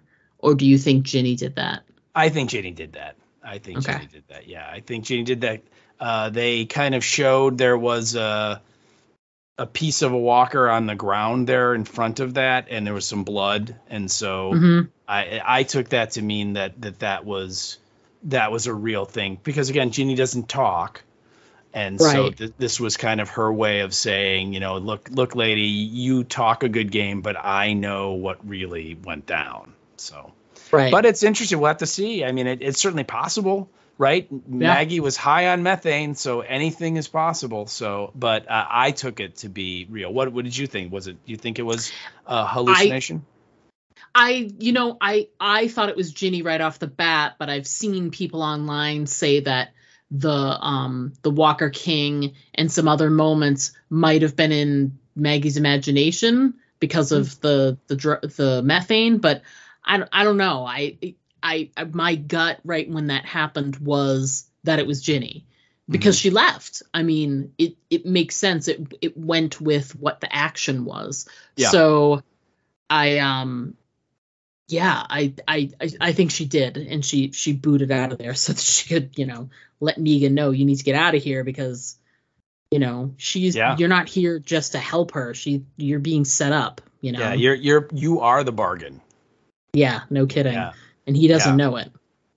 Yeah, it just the reveal of it, because Maggie is kind of stumbling through the tunnel and almost passing out, and then we cut to Ginny, and of course Ginny has one of the oxygen tanks, so she's actually pretty good, right? Yeah. And we kind of get her flashback to the night she ran away from the bricks. And before she gets on the little motor scooter, she goes over to the silo, the grain silo, and she looks inside, and we see that it's full. Yeah. Right. And that's directly contradicting Maggie's story of the Croat came and took everything, and Herschel, and said, if you want your boy, whatever she said, right? And so. And then we get the flashback of Maggie then, and we're seeing like what was probably what really happened, which is the Croat comes in, takes Herschel, and then hands her the wanted poster. Yeah. And so then, we're left with, that's the deal. You want your kid back, you bring me Negan. And so, it's I loved it. I thought it was great. I thought it was, a fun way to really get into Maggie's character of, is Maggie a good guy? I think we've been spending so much time discussing and going over this idea of, is Negan a bad guy, that we're kind of ignoring the fact that Maggie is, the same questions could be asked of her, and that is, is she really this goody two shoes that she says she is? So yeah, I think so. And I mean, there's a little bit of discussion when during the main series when Negan was trying to compare a little bit. I mean, some discussion comes up, especially I think when they were dealing with the Reapers in on the main series, because she was just like hell bent, on wiping them from the earth pretty much. So there was some discussion then, but it's never gotten the same kind of attention that Negan does, talking about like, have they changed, or are they the same person, or are they a good person, are they a bad person? Right. To tell. Right. So yeah. Good conversation about that. Let's talk then the other sort of the other line of action that was happening throughout the episode. The other thread was, of course, Negan and the Ranger, and they are sort of like we were saying at the beginning, they're sort of moving about the city, trying to get to some sort of exit point. They're trying to get off the island. Well, they aren't, but he is, the Ranger, because he still wants to take Negan with him because he's a dick, even though Negan has tried to be like, I saved your life, and he's like, it doesn't matter. I still, I have to take you in. So I like that they found all the creepy dolls. Yeah. Those were, I mean, obviously you liked it so much that you made a whole ad campaign around it, and that's great. But I loved that moment. It was very, very horror. There's a lot of horror moments in that, but it wasn't even so much that it happened, but it was Negan's reaction to it that I think really sort of sealed that scene. Definitely. Yeah. Oh yeah. When he's like, so is this like some avant-garde thing before all this, and then the Rangers like, or somebody went crazy afterwards, and then they're like, I don't know, and then they move along, and you're almost like expecting like the crazy, doll sculptor person to be there and attack them, right? Yeah. You're not waiting for that to happen. Oh, and for sure. They finally go into that one room, and you see, probably the person that did the doll sculptures, and it's their corpse, and they have this weird, Rube Goldberg kind of contraption set up with an axe and a rope, and but like the axe didn't like hit him like with the sharp part, it hit him with the flat part on the top and like smashed his head. I don't know, it was weird, but that kind of wrapped it up. But then there's like one ghoul that's still kind of wandering around in that part of the building, and again, it reminded me a lot of the bonus episode of the main show with Robert Patrick as the twin brothers. Yes. When Aaron and Seth Gilliam's character. Father Gabriel. Gabriel, they come upon the two skeletons that are kind of holding hands in the backyard of this burned down house, and Aaron's like, I wonder what this story was. And Father Gabriel's like, yeah, we'll never know, and let's keep moving. But it's kind of the same thing. I had that same kind of feeling of like, wow, what happened here? And I mean, I really want to know what happened here, that dude rigged this crazy trap to brain himself to death. Meanwhile, the other guy, I don't know, starved to death, killed himself in a way that didn't destroy his brain. So he's just roaming around. I don't know what happened there. I mean, I was like, I really want to know. So yeah, I like that they have embraced the ideas, the parts that we really liked of the anthology series of the Tales of Walking Dead was that things wouldn't be tied up in a neat little bow, that there may be a lot of open questions when an episode's over, because you can only do so much in 40 minutes really. And so this is the same thing. If we don't ever find out what happens, I like it. I like that sort of mystery hangs there, that you could put something like that. Now, of course, like we were saying, if this was on Fear, it'd be like a main plot point, but they would also never explain it.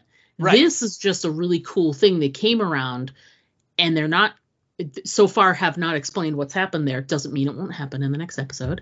Yeah. But they haven't explained anything as of yet, and it's okay, because everything else that's happening around them is engaging and well written and well acted and all this other stuff. So these sort of like question marks that come up in the middle of the episode, they just add to it. They add to the, this whole sense, you get this, this sense of unrest and you feel like, like you don't know what's going to come around the corner, especially in this location where they're at. Right. Yeah. But you're right. It's just this bizarre, strange location that has a minute amount affecting the story. It's not critical that we know. Right. There's no, you know what I mean? It's just a weird building that they literally run into because they have no choice. They're being surrounded by the ghouls. And so they go in, they duck in there, and they're just like, whoa, what is going on here? And it doesn't really matter. It's just weird. And I agree. I like it that it's like, you know what? They're not going to explain it, and they don't have to. I'm totally fine with them. And they leave it, right? They end up in the school bus, and they're, very far away from that spot. So they're not going back there. We will never see the creepy doll place again. And I'm okay with it. Yeah, I agree. There were a couple of really great, like, sort of set pieces as they were sort of going in and trying to get out of this building where they came upon the creepy doll parts. They were sort of stuck in they were sort of cornered in like an alleyway or an opening, and they were, trying a bunch of different doors to get in. Yeah, courtyard. Thank you. And it almost looked like a school to me, to be honest. Oh, yeah. I could see that. And their sort of last ditch thing they did was there was literally a door to a building, but the door was inside the refrigerator. So you open the refrigerator door and you went through it, and it got you inside the building, which is interesting. It was kind of cool. And some, for whatever reason, they closed the refrigerator behind them and the ghouls couldn't open it. Yeah. So which was, it was like, it was very weird, and almost like, someone had discovered that, and so they decided, okay, we're going to make the way in and out through this refrigerator door with this refrigerator, right? And that, again, weird, never seen it before. I liked it. Yeah, exactly. And then there are there's obviously, Negan has to have a moment where he tries to get away, and he sees that that one ghoul that's inside that we're talking about, and he sees them sort of shuffling around, and he knows that they're there, and the ranger is like, let's go, let's get out of here. And they start walking down the hallway, and Negan knows he's going to come upon this this ghoul, and when he gets there, he grabs the ghoul and he throws it at the ranger so that he can use it as a way to sort of separate and get away. And he does. He like runs away, and he ends up running down a set of stairs to a door, and there's boards across the door, and the door says, "Do not open, dead outside." And I was like, it's like literally almost in the same font. Yeah. Which I thought was great. I thought it looked great. It was a great little, I mean, that's as big of an Easter egg as you could possibly have to the main series. Yeah. I loved it. I thought it was good. It looked to me like they were pallets, shipping pallets. That That definitely. they had put up there. But yeah, just when I saw the words and I saw "do not open," and I'm like, I freezed it. I'm like, what does that say? And then I went back and I'm like, oh, that's beautiful. Just so the well play done. of dead outside. Okay, cool. Yeah, I get it. Don't open this door because they're dead out there. I get you. That's fun. So yeah, I love that moment too. That was very cool. Yeah, super, super cool. Some great moments, obviously. The ranger catches up with him again, and sort of brings him sort of under his wing again, I guess, takes him into custody again. And they're sort of, obviously they're not seeing eye to eye, because the ranger's like, I'm bringing you in. Negan's like, you're still a dick. Like, there's nothing that's gonna fix that. And there's this really great moment where you included this in your notes, so I want you to talk about it. But Pearlie has this great moment. I'm sorry, Pearlie, Ranger Pearlie, to you, with Negan, where he just talks about things not being one way but being another. So chat about that a bit. I feel like I've been talking for 20 minutes. Well, you have, but I'll let you. Okay. Well, and actually, this whole sequence, it kind of starts earlier in the episode, because Negan, in the very beginning, he points out to the ranger, hey, I just saved your life, right? So, this whole like arrest me thing, we should drop it. And the ranger's like, yeah, but that wasn't about me. That was about you and your friend. He's talking about the Croat. And right. And then he goes on to say, and it wouldn't change the fact that you killed the magistrate and the 4 men that was with him. And then Negan, very, very, right in his face, says, hey, you don't know anything about me. And if you would have seen what they did to my wife and what condition she was in when I found her, you would have killed them too. And the ranger, like, double takes. Where he's like, what? Because obviously that was not part of what he was told. Of course not. And I almost got the sense, and I'm sure I'm reading way more into it, is that maybe the ranger knew the magistrate and kind of thought he was not a good guy already. And so when Negan says this bit of news that tracks to the ranger, that, oh, yeah, that I can totally see that guy, you know, having a little fun with some of his buddies and just go out and, hey, let's find a girl and let's, you know, beat her up and rape her. Sure.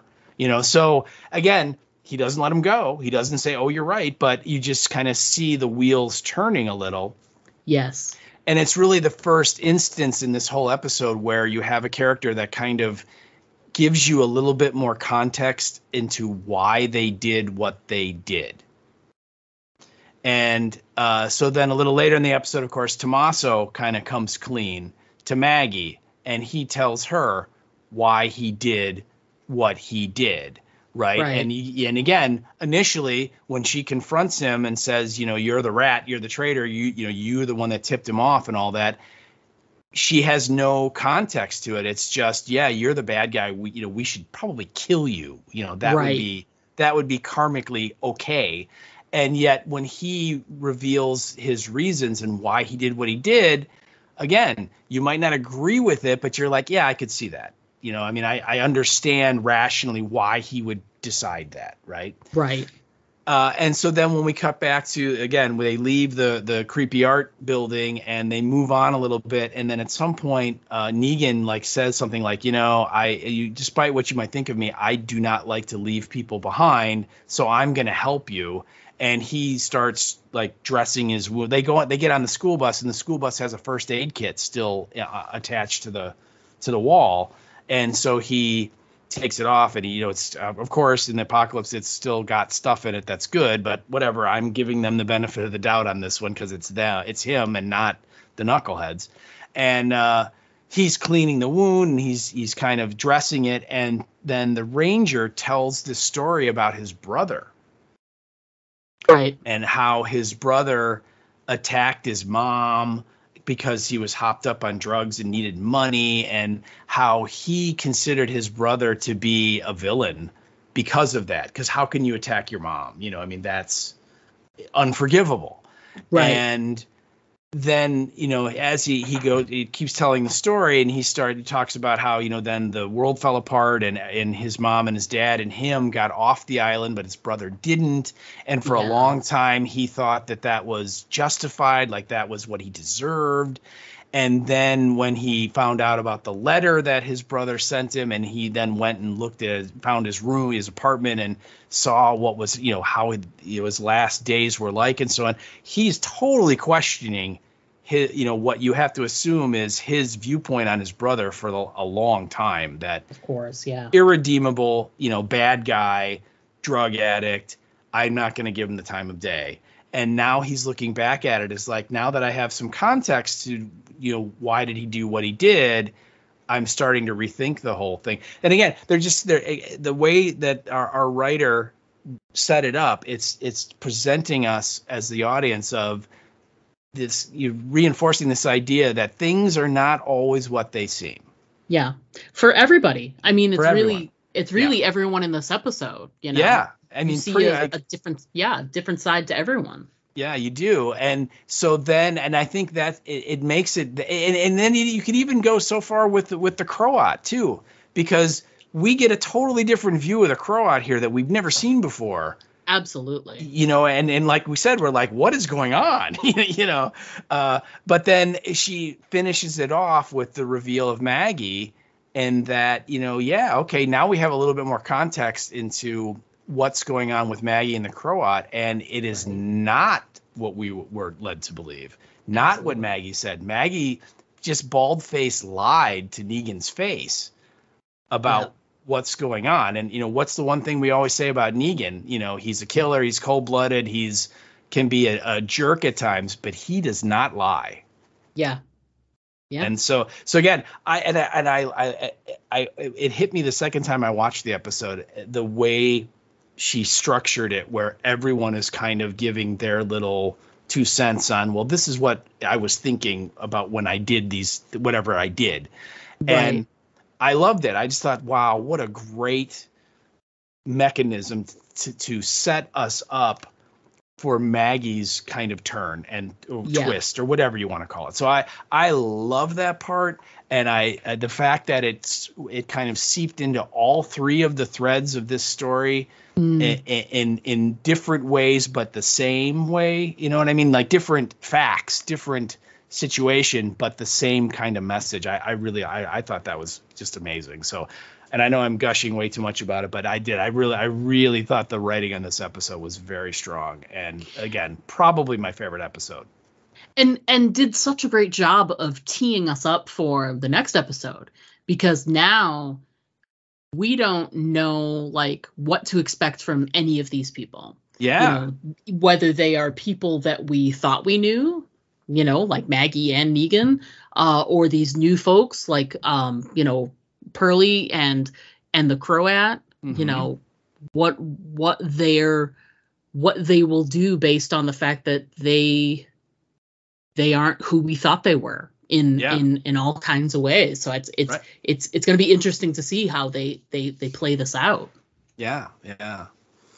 And so there's one bit there when the Ranger's telling his story about his brother, and he has this line, and I did write it down, and he's basically asks Negan, is it really so black and white? Yeah. What if it's just stories we tell ourselves to sleep easier? And again, that line, which again is the title of the episode, Stories We Tell Ourselves, but that idea is running through all of these characters. They're all asking themselves that question of, am I really the good guy in the story? Because I'm telling myself I am. I have my reasons. I have, the evidence that I will give you to support why I had to do what I had to do. But am I really in the right? Is this what a good person would do? Again, it's something you have to. Everyone can have a different impression. Everyone can have a different reaction. And I think everybody is also, just like Pearlie said, I think there's a struggle over like, am I a good person? But also there's the denial portion of it, which is like he was saying, Tommaso, for example, he's a great example. He told himself, my people are fighters, and even if they're cornered, they'll find their way out. That's the story he told himself so he could sleep easier. Right. And it obviously did not work out that way, No. And Maggie has her version of this, which she talks about to, make herself feel better, and Negan does, and so does Pearlie, and the Croat does too, so it's really probably the most well-crafted episode of the season. It started out one way and ended another. It just is so nuts. It really, really makes you question who these people are and their motivations. And I like the fact that we have no idea. We really have no idea how it's going to wrap up next week. Yeah, and I know that Andy from Germany will not agree, but what I like is that it makes Maggie much more on the same level as Negan. That they're not as different as she wants to imagine they are. And I'm all for that, because I always contend that, survivors like this in this type of a situation, if they're still alive, they've done horrible things to stay alive. Yeah, it's the only way. It's the only way you can even think about staying alive. Yeah. All of the good people, the moral people, they're dead because they couldn't do what had to be done to keep living. So yeah. Tommaso, like that. He would be. I mean, he died anyway, but he would be dead, no question, if he didn't take that deal. Sure, and he did because he made a choice. He made what people would think is a dick choice, but he did what he had to do. Right. He justified it himself. For very pure reasons, it was love, right? He wanted to keep Amaya safe, and that was the only choice he had. So again, right or wrong, I don't know. It's up to you, right? What would you do? I don't know. So. Exactly.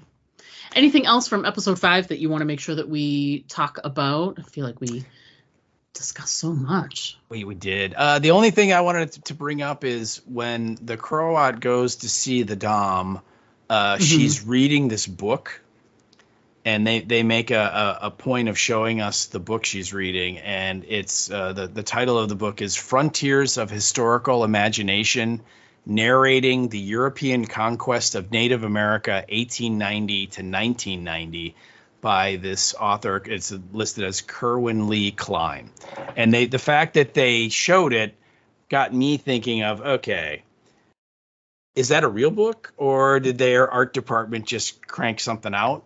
And so I went on the old Googleverse and binged it, and it is in fact a real book.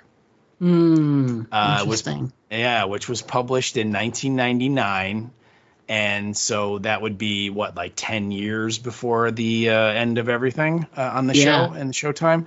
But the thing that's interesting is the description that I found online, and this is, I don't know if this is the universal description or not, but it's one of the things they say is it's about the American frontier, and it says the American West was once the frontier space where migrating Europe collided with Native America, where the historical civilizations of the old world met the non-historical wilds of the new.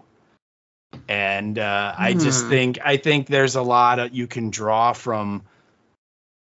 Why is that woman reading this book now? And yet it's basically about a new civilization or a culture in direct combat with an older culture, which clearly is going on the island and everywhere. So I wonder if that is part of their plan. Are they looking to get off that island? And because you can only, you're gonna eventually run out of a source of methane. You would think, and remember, the Croat makes a big deal of giving the Ranger's badge to her, and says something like, you're right, they're starting to come to the island, and he's like, it's just one so far, it's just this marshal, but you were right, and it's probably means there's going to be more. So mate, what is their plan? But I just thought that was really interesting that they spent a good 3-4 seconds focused on the cover of this book she's reading. So, it's important, I'm sure. Yeah, so we'll have to see. But anyway, and then just when I looked it up, and I'm like, wow, it is a real book. I'm like, that's cool, So that's awesome. That was nice product placement. So but again, I love the writing. I love the Walker King. I love the Easter eggs, and of course, what else can you say about creepy doll art that hasn't been said? So, I mean, it speaks for itself, really. It really does. It really does. And it'll even, if you tilt it properly, it'll close its own eyes, which is important. Very important. And creepy. Yes. All right. So that's going to do it for our thoughts on both episodes 4 and 5. We are going to go ahead and take a quick break. And when we come back, we're going to discuss our listener feedback and what is coming up on the podcast. All right. So please stick around. We will be right back. The following is an emergency action message. Civil authorities have identified a biological threat that they deem credible. This threat could potentially affect the entire continental United States. The dead are returning to life and attacking the living. 911, what's your emergency? There's a man off bed and he's attacking another man. Looks like he's biting him, on the arm. The initial signs are puzzling, unclear. Getting pulled out of their cars and thrown to the ground. It looks like the bus passengers are biting their victims. Soon, however, the reality is clear and undeniable. The crisis involving the recently dead continues. Parliament today passed a law that requires all bodies of the recently deceased to be registered and turned... Toxic Bag Productions has captured the sounds of the zombie apocalypse and brought them to your gaming table.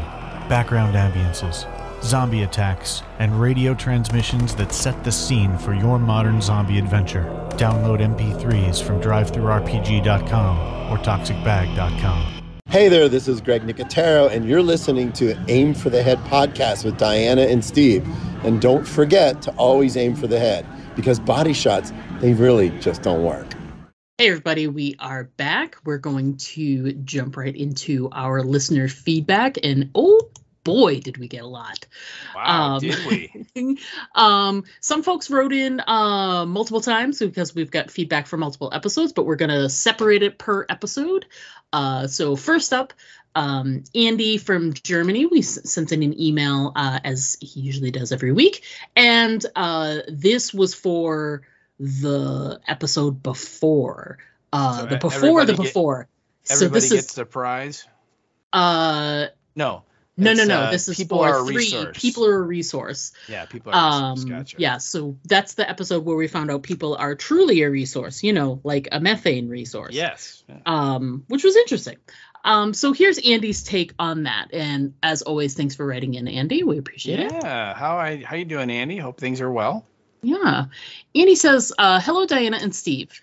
This episode gave me the other thing I dislike about Negan, his plot armor. It doesn't just protect his life, but also protects him from not looking cool. So he can insult Beta or attack a guy twice his size without getting punched in the face. Apart from that, I had no special thoughts about his fight. Negan had to make sure Luther is dead, and he did. I disagree that the show lets Negan say that he has changed and lets us decide if we believe him. Negan never said that he has changed. I agree with that. I don't think he has. What Negan said is that he was a hero back then and that he is a hero now. Yes, he did bad deeds, but just to fulfill his heroic job to protect his people. The showrunners are letting him save children left and right, like a politician is kissing babies. But that doesn't mean they try to show he changed. They try to show that he is true and was always a hero like Maggie or Rick. But now to something completely different. Methane is similar to natural gas, and there are power plants which run by natural gas. This I know because last year Putin cut off our supply. How about that, huh? That sucks. It's pretty interesting considering we're just sort of like far away from the whole Putin situation, and Andy's right up there up close. So he continues on and says, it's more unlikely is this noisy car. How did they avoid walkers also coming from the wrong direction? The herd would also siege the building where they drove in with the car. The whole problem of millions of walkers running around is mostly ignored until now. When I first heard of the concept, I thought the inhabitants never touched the ground, which, the using the high wires, they would use vertical gardening and suspension bridges. It's a bit disappointing how it is depicted. Greetings from Germany, Andy. I appreciate what he's saying. He's pointing out that, we were given this sort of idea that it would be like, zip lining from building to building and you wouldn't be in touch with the ground. So it didn't matter. But then, driving around in a noisy car, it didn't attract walkers, which it would any other time. And I appreciate that. That's a really smart perspective. So I appreciate that. Yeah. And he's not wrong. And that, I would say that has bothered me a little too, that there seems to be a lot of moments on this show where our people are walking around in New York City and it's completely empty. And I'm kind of like, really? And I mean, I get it. There's like a million walkers, that they wouldn't be literally hundreds of them on every street corner, but it just seems a little odd that it's like, wow, this street is totally deserted. So yeah, I agree with you. I thought it was going to all be zip lining and all of that kind of, the survivors have developed a whole new society that lives above the ground in buildings rather than walking on the ground, whatever. But yeah, again, this is what we get. So, you can pick the nits as much as you want. But I so far they have not ruined my enjoyment of the show. Yeah. I think it just raises more questions, Yeah. That's all. And thanks again, for writing in, though, Andy. Thanks a lot, Andy. And I just would say again, Andy is not a part of the Negan fan club, and he continues his staunch campaign of Negan is not a hero, guys. Get off it. I agree that Negan's not a hero. I think how you feel about. I think the thing is that I think what he's saying about the showrunners. I think the showrunners are sort of giving you all this information, but ultimately they're leaving it up to you. How you feel about Negan is how you feel about Negan. Right. Some people love him, some people hate him. And we know where Andy feels about that. We know where Andy feels about it. The only thing I would say is that when they are presenting the info, they're not presenting all the info because, as we've pointed out, there has been a little bit of a whitewash about Negan's sanctuary days. Yes. That, it seems to be all about the baseball bat and the killing. And there's more to it. Yeah, and there, he did a lot of other slimy things that they just don't want to talk about. So Andy has got a very valid point about that. Absolutely. Yes. So, all right. So again, thanks for writing in, Andy. We'd love to get your emails every week because they usually make us think and think. Yes. All right, moving on. We got an email from also the European desk, and this is from our pal Bev too. Hello, Bev. Hey, Bev. This is for episode 4. So this is for Everybody Wins a Prize. So now we're on the 2 that we discussed this week. She goes, I hope you guys had a nice week. I'm not really sure what to say about this episode other than it seemed to be over really quickly. And that was one of the notes I made. That episode was 40 minutes long. That was pretty quick. Yeah. And I can't remember the other one. I think episode 2 was like 42 minutes maybe. So some of these are a little brief. There's no doubt, Bev. Yeah. You're absolutely right. She goes on to say, there sure was a lot of action, and the supporting cast was thinned down quite a bit. You think? Absolutely. She goes, I think some of those extra cast members would have survived if they moved into the cage earlier. I know, right? Why did they just stand there? He goes, I'm sure I wasn't the only one who thought it would be easier and safer to kill the Horde from in there. Yeah, absolutely. You got a fence, right? How many times, Diana, have we said, you have a fence, you have something where the ghouls will come up to you and you can then stab them through it and they can't get you. But no, whatever. Drop it. Leave it alone. Leave it alone. I like the show. Leave it alone. Okay. All right. So, but you're absolutely right. She also goes on to say, I also know that the writers would say that there were too many to hold off, meaning that our heroes would need to escape either way. It did make for an exciting scene. And it did. And we also got to see some really cool, ghouls eating people moments, which is always fun. Yes. She also says, as for Negan saving the Ranger, well, everyone could see that plot thread coming a mile off. My husband pointed out that methane is explosive, so the matches that Maggie took from Negan could come in handy to clean the sewers. That's an interesting question. On the subject of future episodes, does anyone else think the Croat will end up capturing Ginny? That's an interesting idea. As far as I can see, that would be the only reason for her being part of the series. Well, I mean, now we know the reason. But when this was out, you're absolutely right. She goes, to have someone that Negan cares about life being in danger, she doesn't seem to have any other use. Well, again, she does, but we didn't know that at the time. It was an exciting episode that kept me on the edge of my seat. Hopefully next week's episode will keep up the pace. Looking forward to hearing your thoughts, Bev. And she adds sunshiny and showery Devon. So she's getting a little bit of moisture, but a little bit of sun. So good for you. Moist. Thanks so much for writing in, Bev. Yeah, all right. Thanks a lot, Bev. We love it when you write in. Yeah. Next up, we got an email from our pal, Lisa Dupree. And this is, again, episode 4, Everyone Wins a Prize. And hello, Lisa. Hello, Lisa. Lisa writes in and says, Dear Diana and Steve, well, I'm finally starting to feel like I'm watching a show with Maggie in it and not some generic female heroic type. So that's good. The line that Negan would have buried the harmonica someplace else got a smile out of me. Watching them both hide their recent ethical dilemmas from each other was great. It's why I still enjoy Negan and Maggie's chemistry. Even when the whole "you killed my husband" thing can feel a little played out, they have found new ways to alternate between confiding in each other and absolutely not trusting each other. It's engaging to watch. I still don't care at all about Ginny. She continues to feel more like a plot device than a person. But I am impressed with her ability to easily navigate the obstacles that everyone else is having to deal with. All the work that everyone puts into planning and gearing up to get into the arena, and she just walks right in. Sort of makes me feel like the more interesting show might be following her. The kid clearly has amazing skills that we never actually see. Easily the best scene in the episode is Negan and the Croat in the catwalk. Although, wasn't there a massive crowd of walkers on the floor just a minute ago? Did all several thousand just follow Maggie and her team into one hallway? even the ones on the mezzanine. And when did walkers get so good at navigating stairs and climbing onto platforms? On the original show, you could slow down lots of them with a rope across the road or a reasonably strong thicket. Now, all of a sudden, they can apparently vertically leap 4 feet up onto the stage and head right for the octagon. End of tangent. The genuine confusion on the Croat's face, both when Negan expresses zero interest in the Marshal and then later saves his life, was great to see. It's fun watching someone who thinks he knows all the answers be confused. I agree. Me too. Nothing in that scene happened the way you thought it was going to. Speaking of confused, I'm confused as to why he blew up the doors to his base. My first thought was he knew Negan was coming because of the Marshal and set a trap.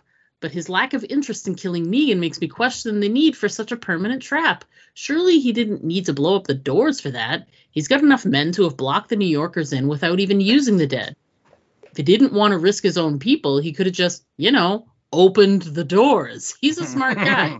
He can invent a power supply out of decaying corpses, but not automatic door locks? I'm just saying, there's no need to wreck a perfectly good base over a dozen or so invaders. Cool fight scene and all, just not strong with the logic. I don't say this often, but I agree with Negan. That Marshal is a dick. Bye for now, Lisa Dupre. I love that I know Lisa, and I love Lisa, and I try my best to read it and what I would assume would be Lisa's voice. So, Lisa, you tell me if I'm getting it right. Inflection and all. I'm doing my best.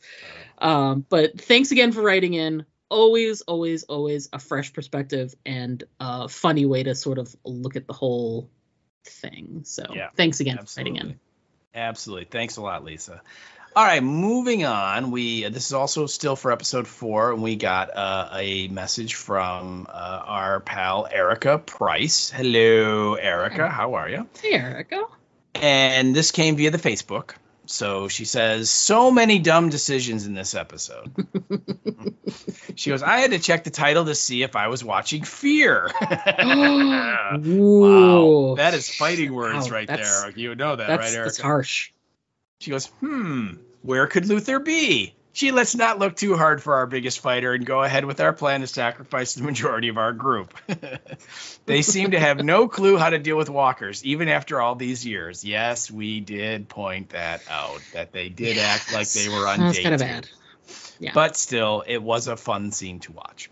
She goes, continues on and says, I'm struck by how many people they lost, but then they were just standing there staring for way too long.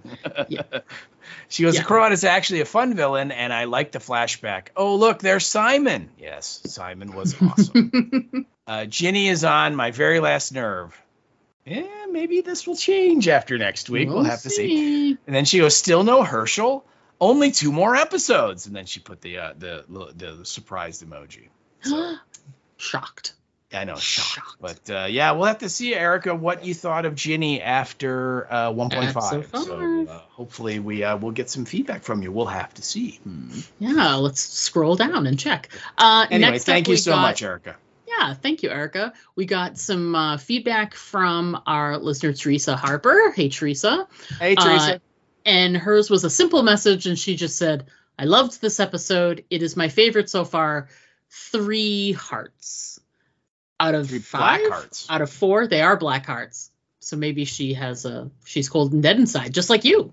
Oh, hey, I like it. Thanks for giving us your thoughts, Teresa. We appreciate it. Yeah, it's interesting. She thinks that this one was her favorite. That's pretty cool. It did have lots of action, that's for sure. All right, then moving on. Our next piece of feedback and this is our last piece of feedback for episode 4. And this came via the Facebook, and I want to say that this is a first-timer. I think it's a long-time listener, first-time caller, so I like that. This is pretty cool, and this comes from a guy named Jeff Taylor. Hello, Taylor, one of the great sci-fi names from Planet of the Apes. That's awesome. And he goes, I'll like this one if Herschel is found dead, sending Maggie into a killing spree.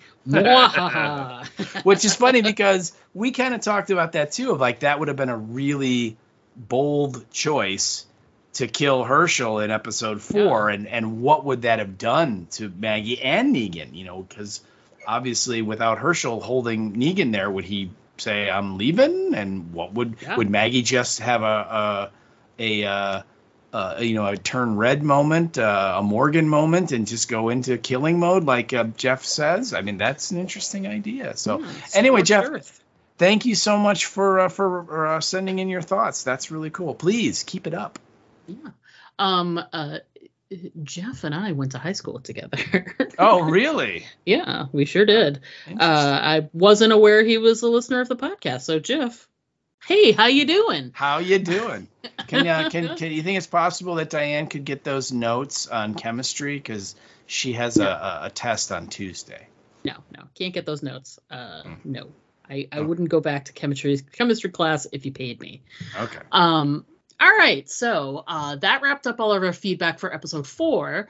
This is feedback for episode 5, Stories We Tell Ourselves. And first up, we return to the international desk. And this is from our pal Bev 2. Once again, hey Bev, thanks for Bev. writing in twice. This is so cool. We love it. I love it.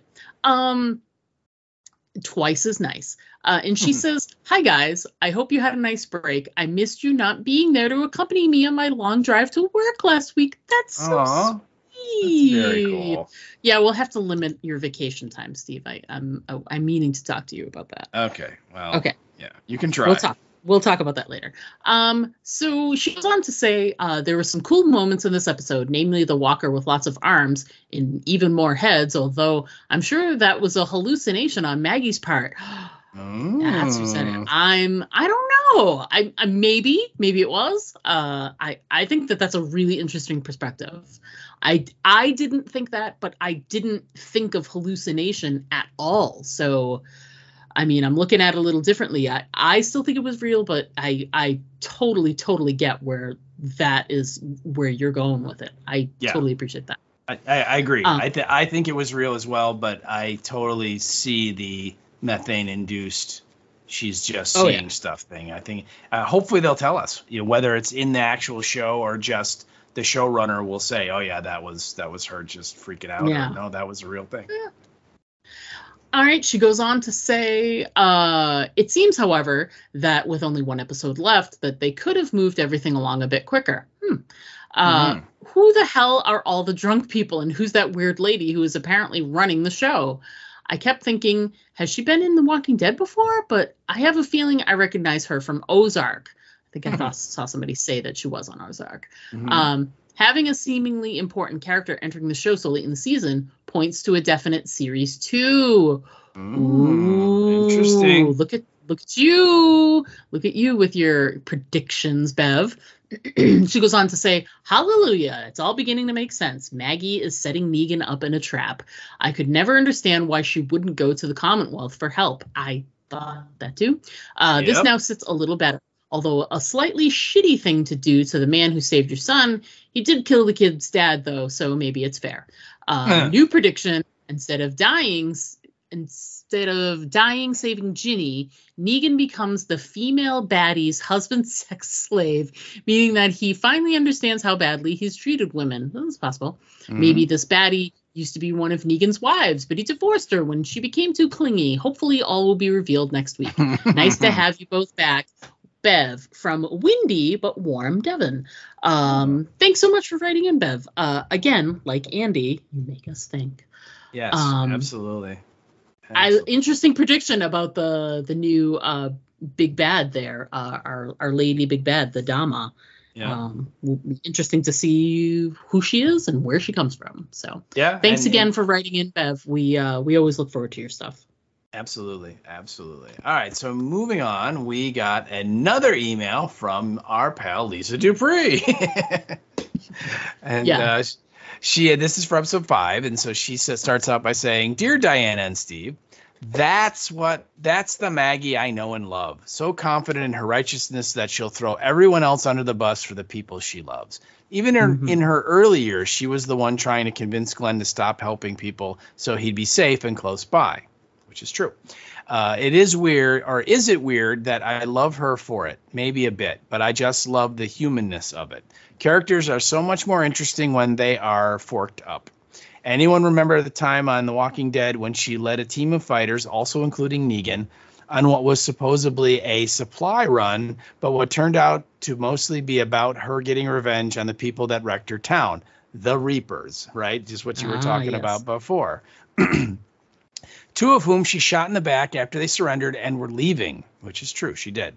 Pretty high allied body count on that mission, too. I'm reminded of something one of Diana and my former professors said in his dramatic lit class: no one is the villain in their own story. And then she says in parentheses, Tom Luddy, right again. And I'm guessing yes, Tom Luddy, was that the professor? Yes, he's the best. Okay. All right, cool.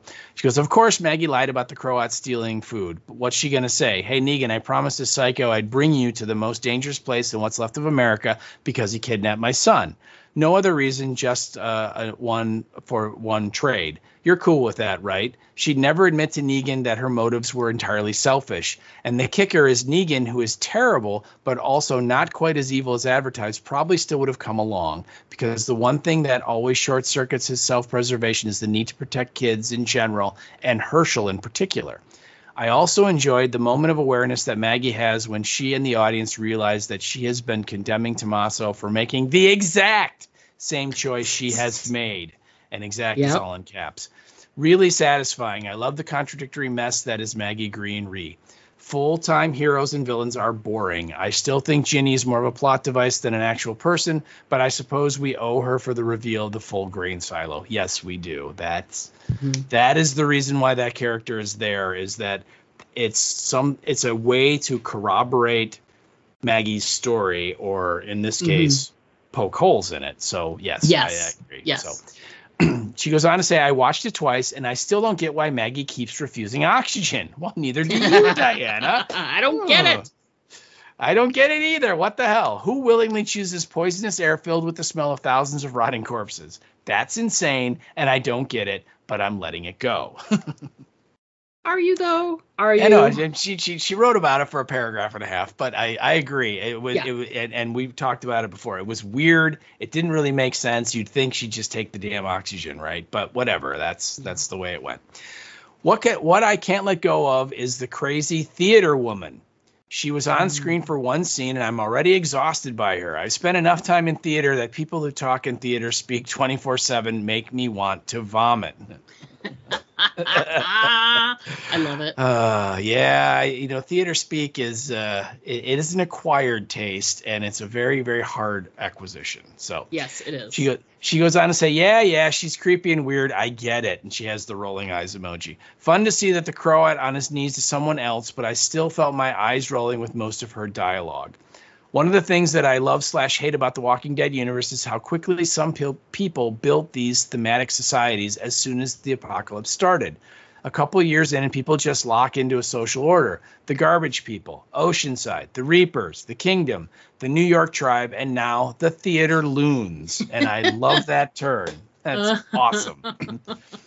When we meet them, they're fully established with matching costumes and customs, traditions, dialects. The Commonwealth had national holidays, and not a generation or two in. With some of them, it must have been pretty soon after the fall, because by the time a main character meets them, they're already in full swing. These folks seem to have their dystopian identities lined up and ready to go. If I survive an apocalypse, I hope I manage to be that organized that quickly. Love and kisses, Lisa Dupree. And yeah, she's not wrong. I mean, every group we run into seems to be like, they've been around for a long time, and they really haven't. And yeah, exactly. Well, hey, do you want to sit around for 6 seasons of world building, or do you want to see something brand new and interesting right off the bat? Sure. I think you have to sort of take the good with the bad. You really do. You really do. Yeah. Otherwise, it would be, the bad guy walking Rick Grimes around this like construction site going, and over there, in about 2 years, we'll have the pen set up where the zombies will make you fight them in one-on-one armed combat. And Rick will go, I see. It wouldn't work. It wouldn't work. Yeah. And if you think about it, like, think of the, the way Hilltop or Alexandria looked, where it was like, we're making do, we're living off the land, where we've got like you know, we're pulling carts with horses, we're broken down cars, and, you know, we're adapting to the world and all of that. We've got like crops and windmills and we've got a water, you know, system to catch water, like all of that stuff.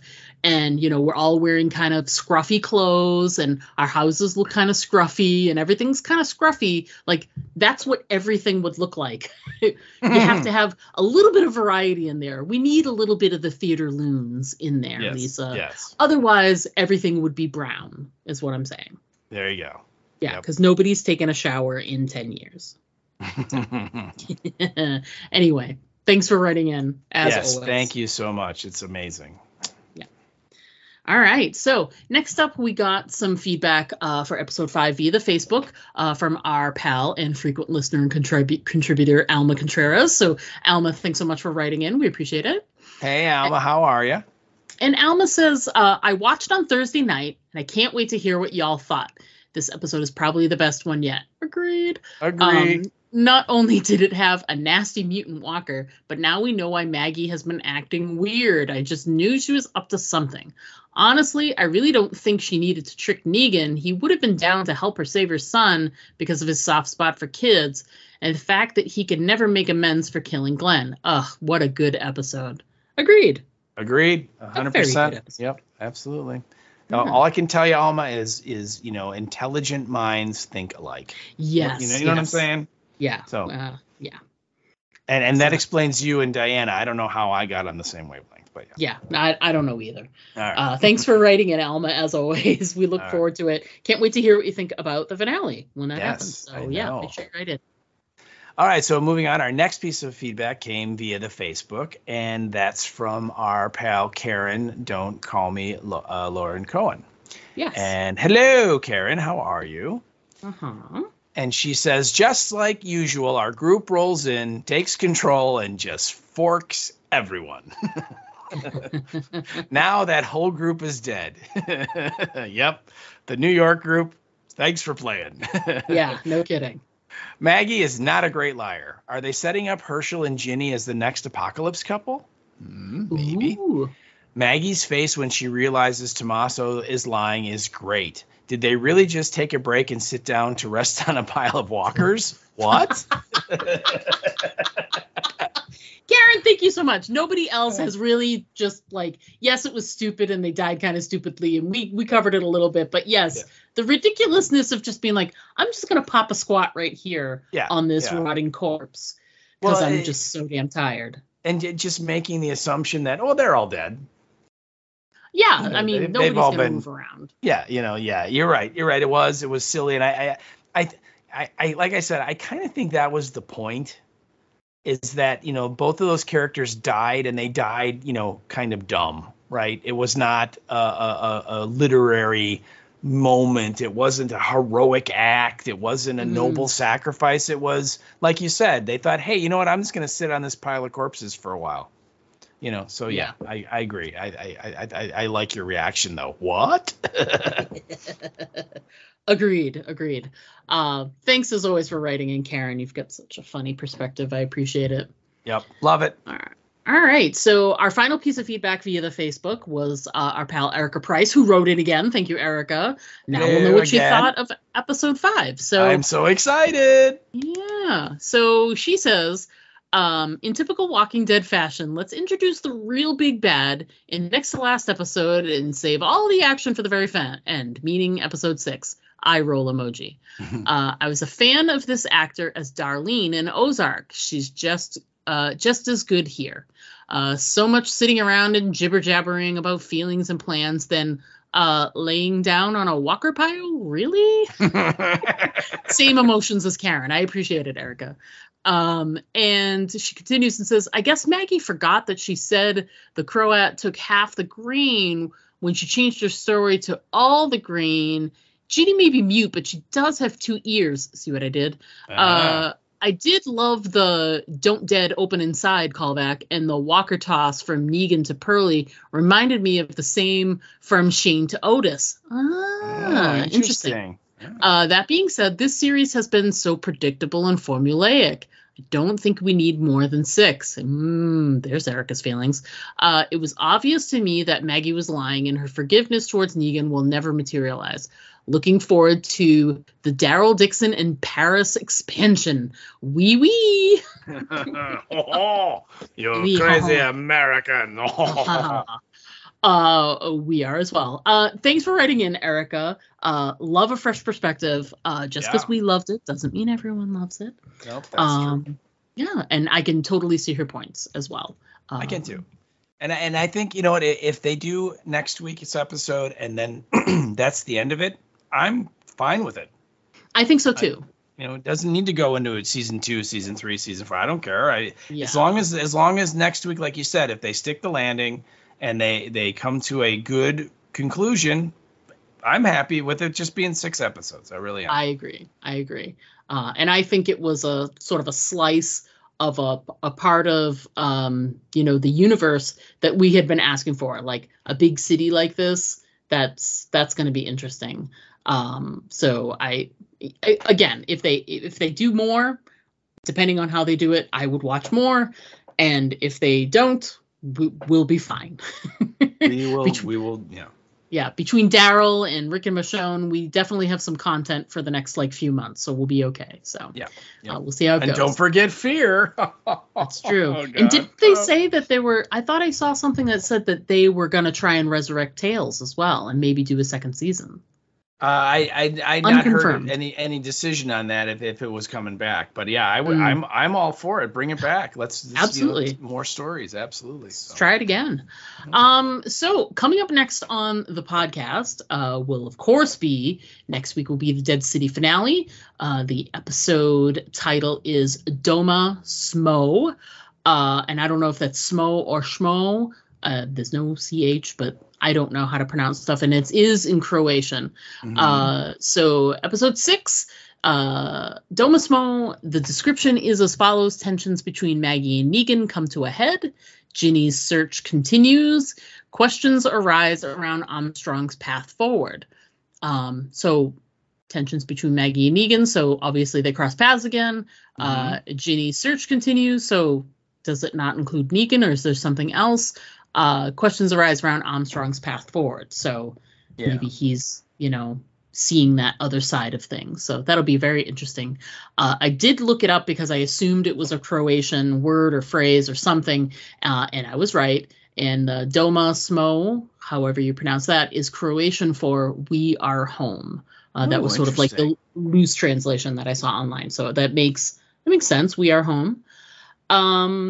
Well, it makes sense too, the tension thing, and we kind of didn't really mention it, but at the end of episode 5, Ginny shoots that flare, and Negan sees it, and you have to believe that was some sort of prearranged thing that they had, where if she's ever in trouble, she shoots the orange flare, and it's way for it. So I'm guessing that when we see him seeing it, he's looking out the windshield of the school bus and he sees the flare. He gets it that crap, that means Ginny is somehow on the island. Doesn't know how, but she's here. Yeah. And then Maggie sees the flare and she kind of has the crap look on her face as well, because she probably is going, Negan might have seen that and now he's going to know. So I think that's going to contribute to the tension. So yeah. Absolutely.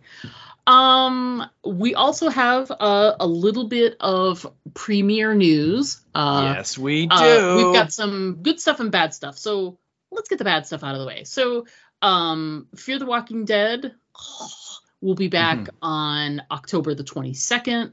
And if you go 6 weeks out from that, that puts us right into, I think, Thanksgiving weekend for the series finale. What a shame. And I will be giving thanks at Thanksgiving about the show being over. Really me too. You're welcome. Yeah, me too. Yeah. But the better one, I'm surprised at the early date for this. I was expecting it to premiere a little later, but Daryl Dixon's coming to us on September the 10th. Wow. And they are really, that's soon. That's very soon after Labor Day weekend. So less than 2 months. I know. So that's going to be pretty cool. We will convene about what we're going to do in the meantime. I would assume it's not long enough to sort of cover another show.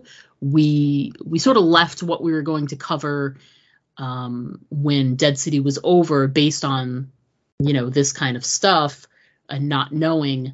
And I don't think we have enough time to cover a series, but there are some good recent horror movies that have come out that I think we could probably cover if people are interested in that. And not sure if we'd be podcasting every week, probably take a little bit of time in between episodes, because it looks like when Daryl premieres in September, it will go straight through. So it'll premiere on the 10th, and then we go straight through to Thanksgiving with no break, is what it looks like.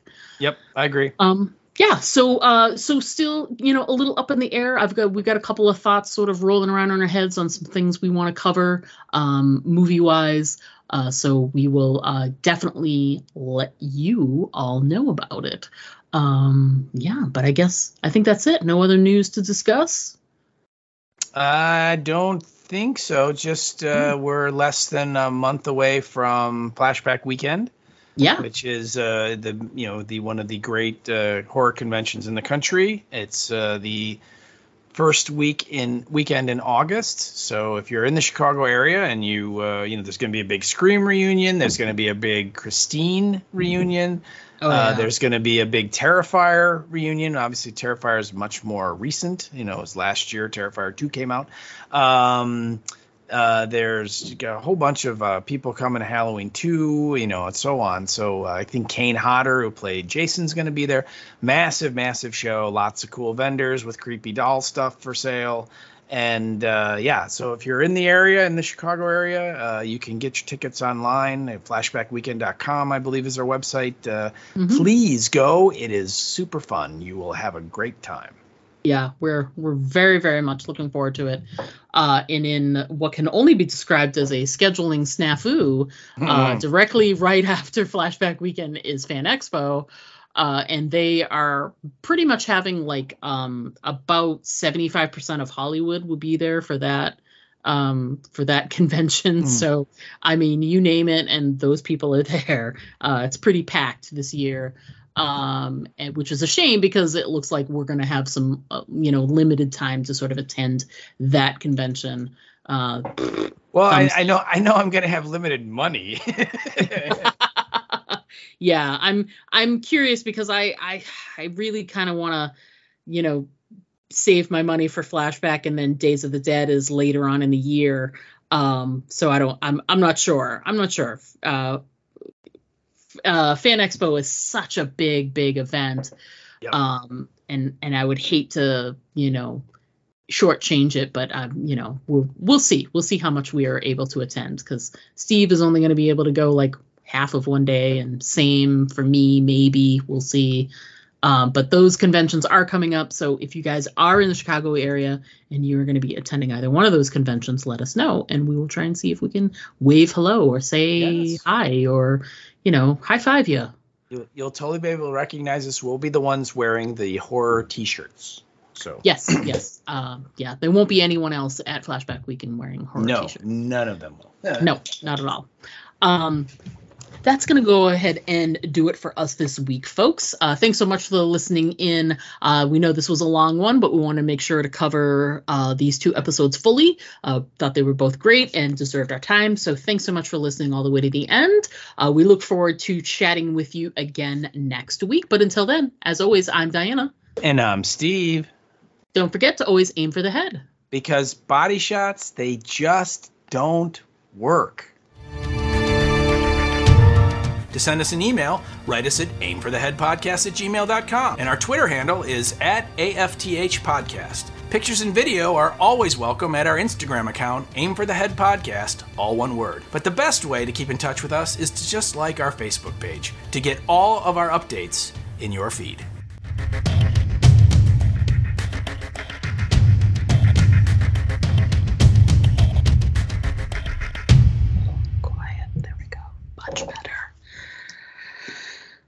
it. Have you figured out what time your wife's gonna barge in and interrupt us?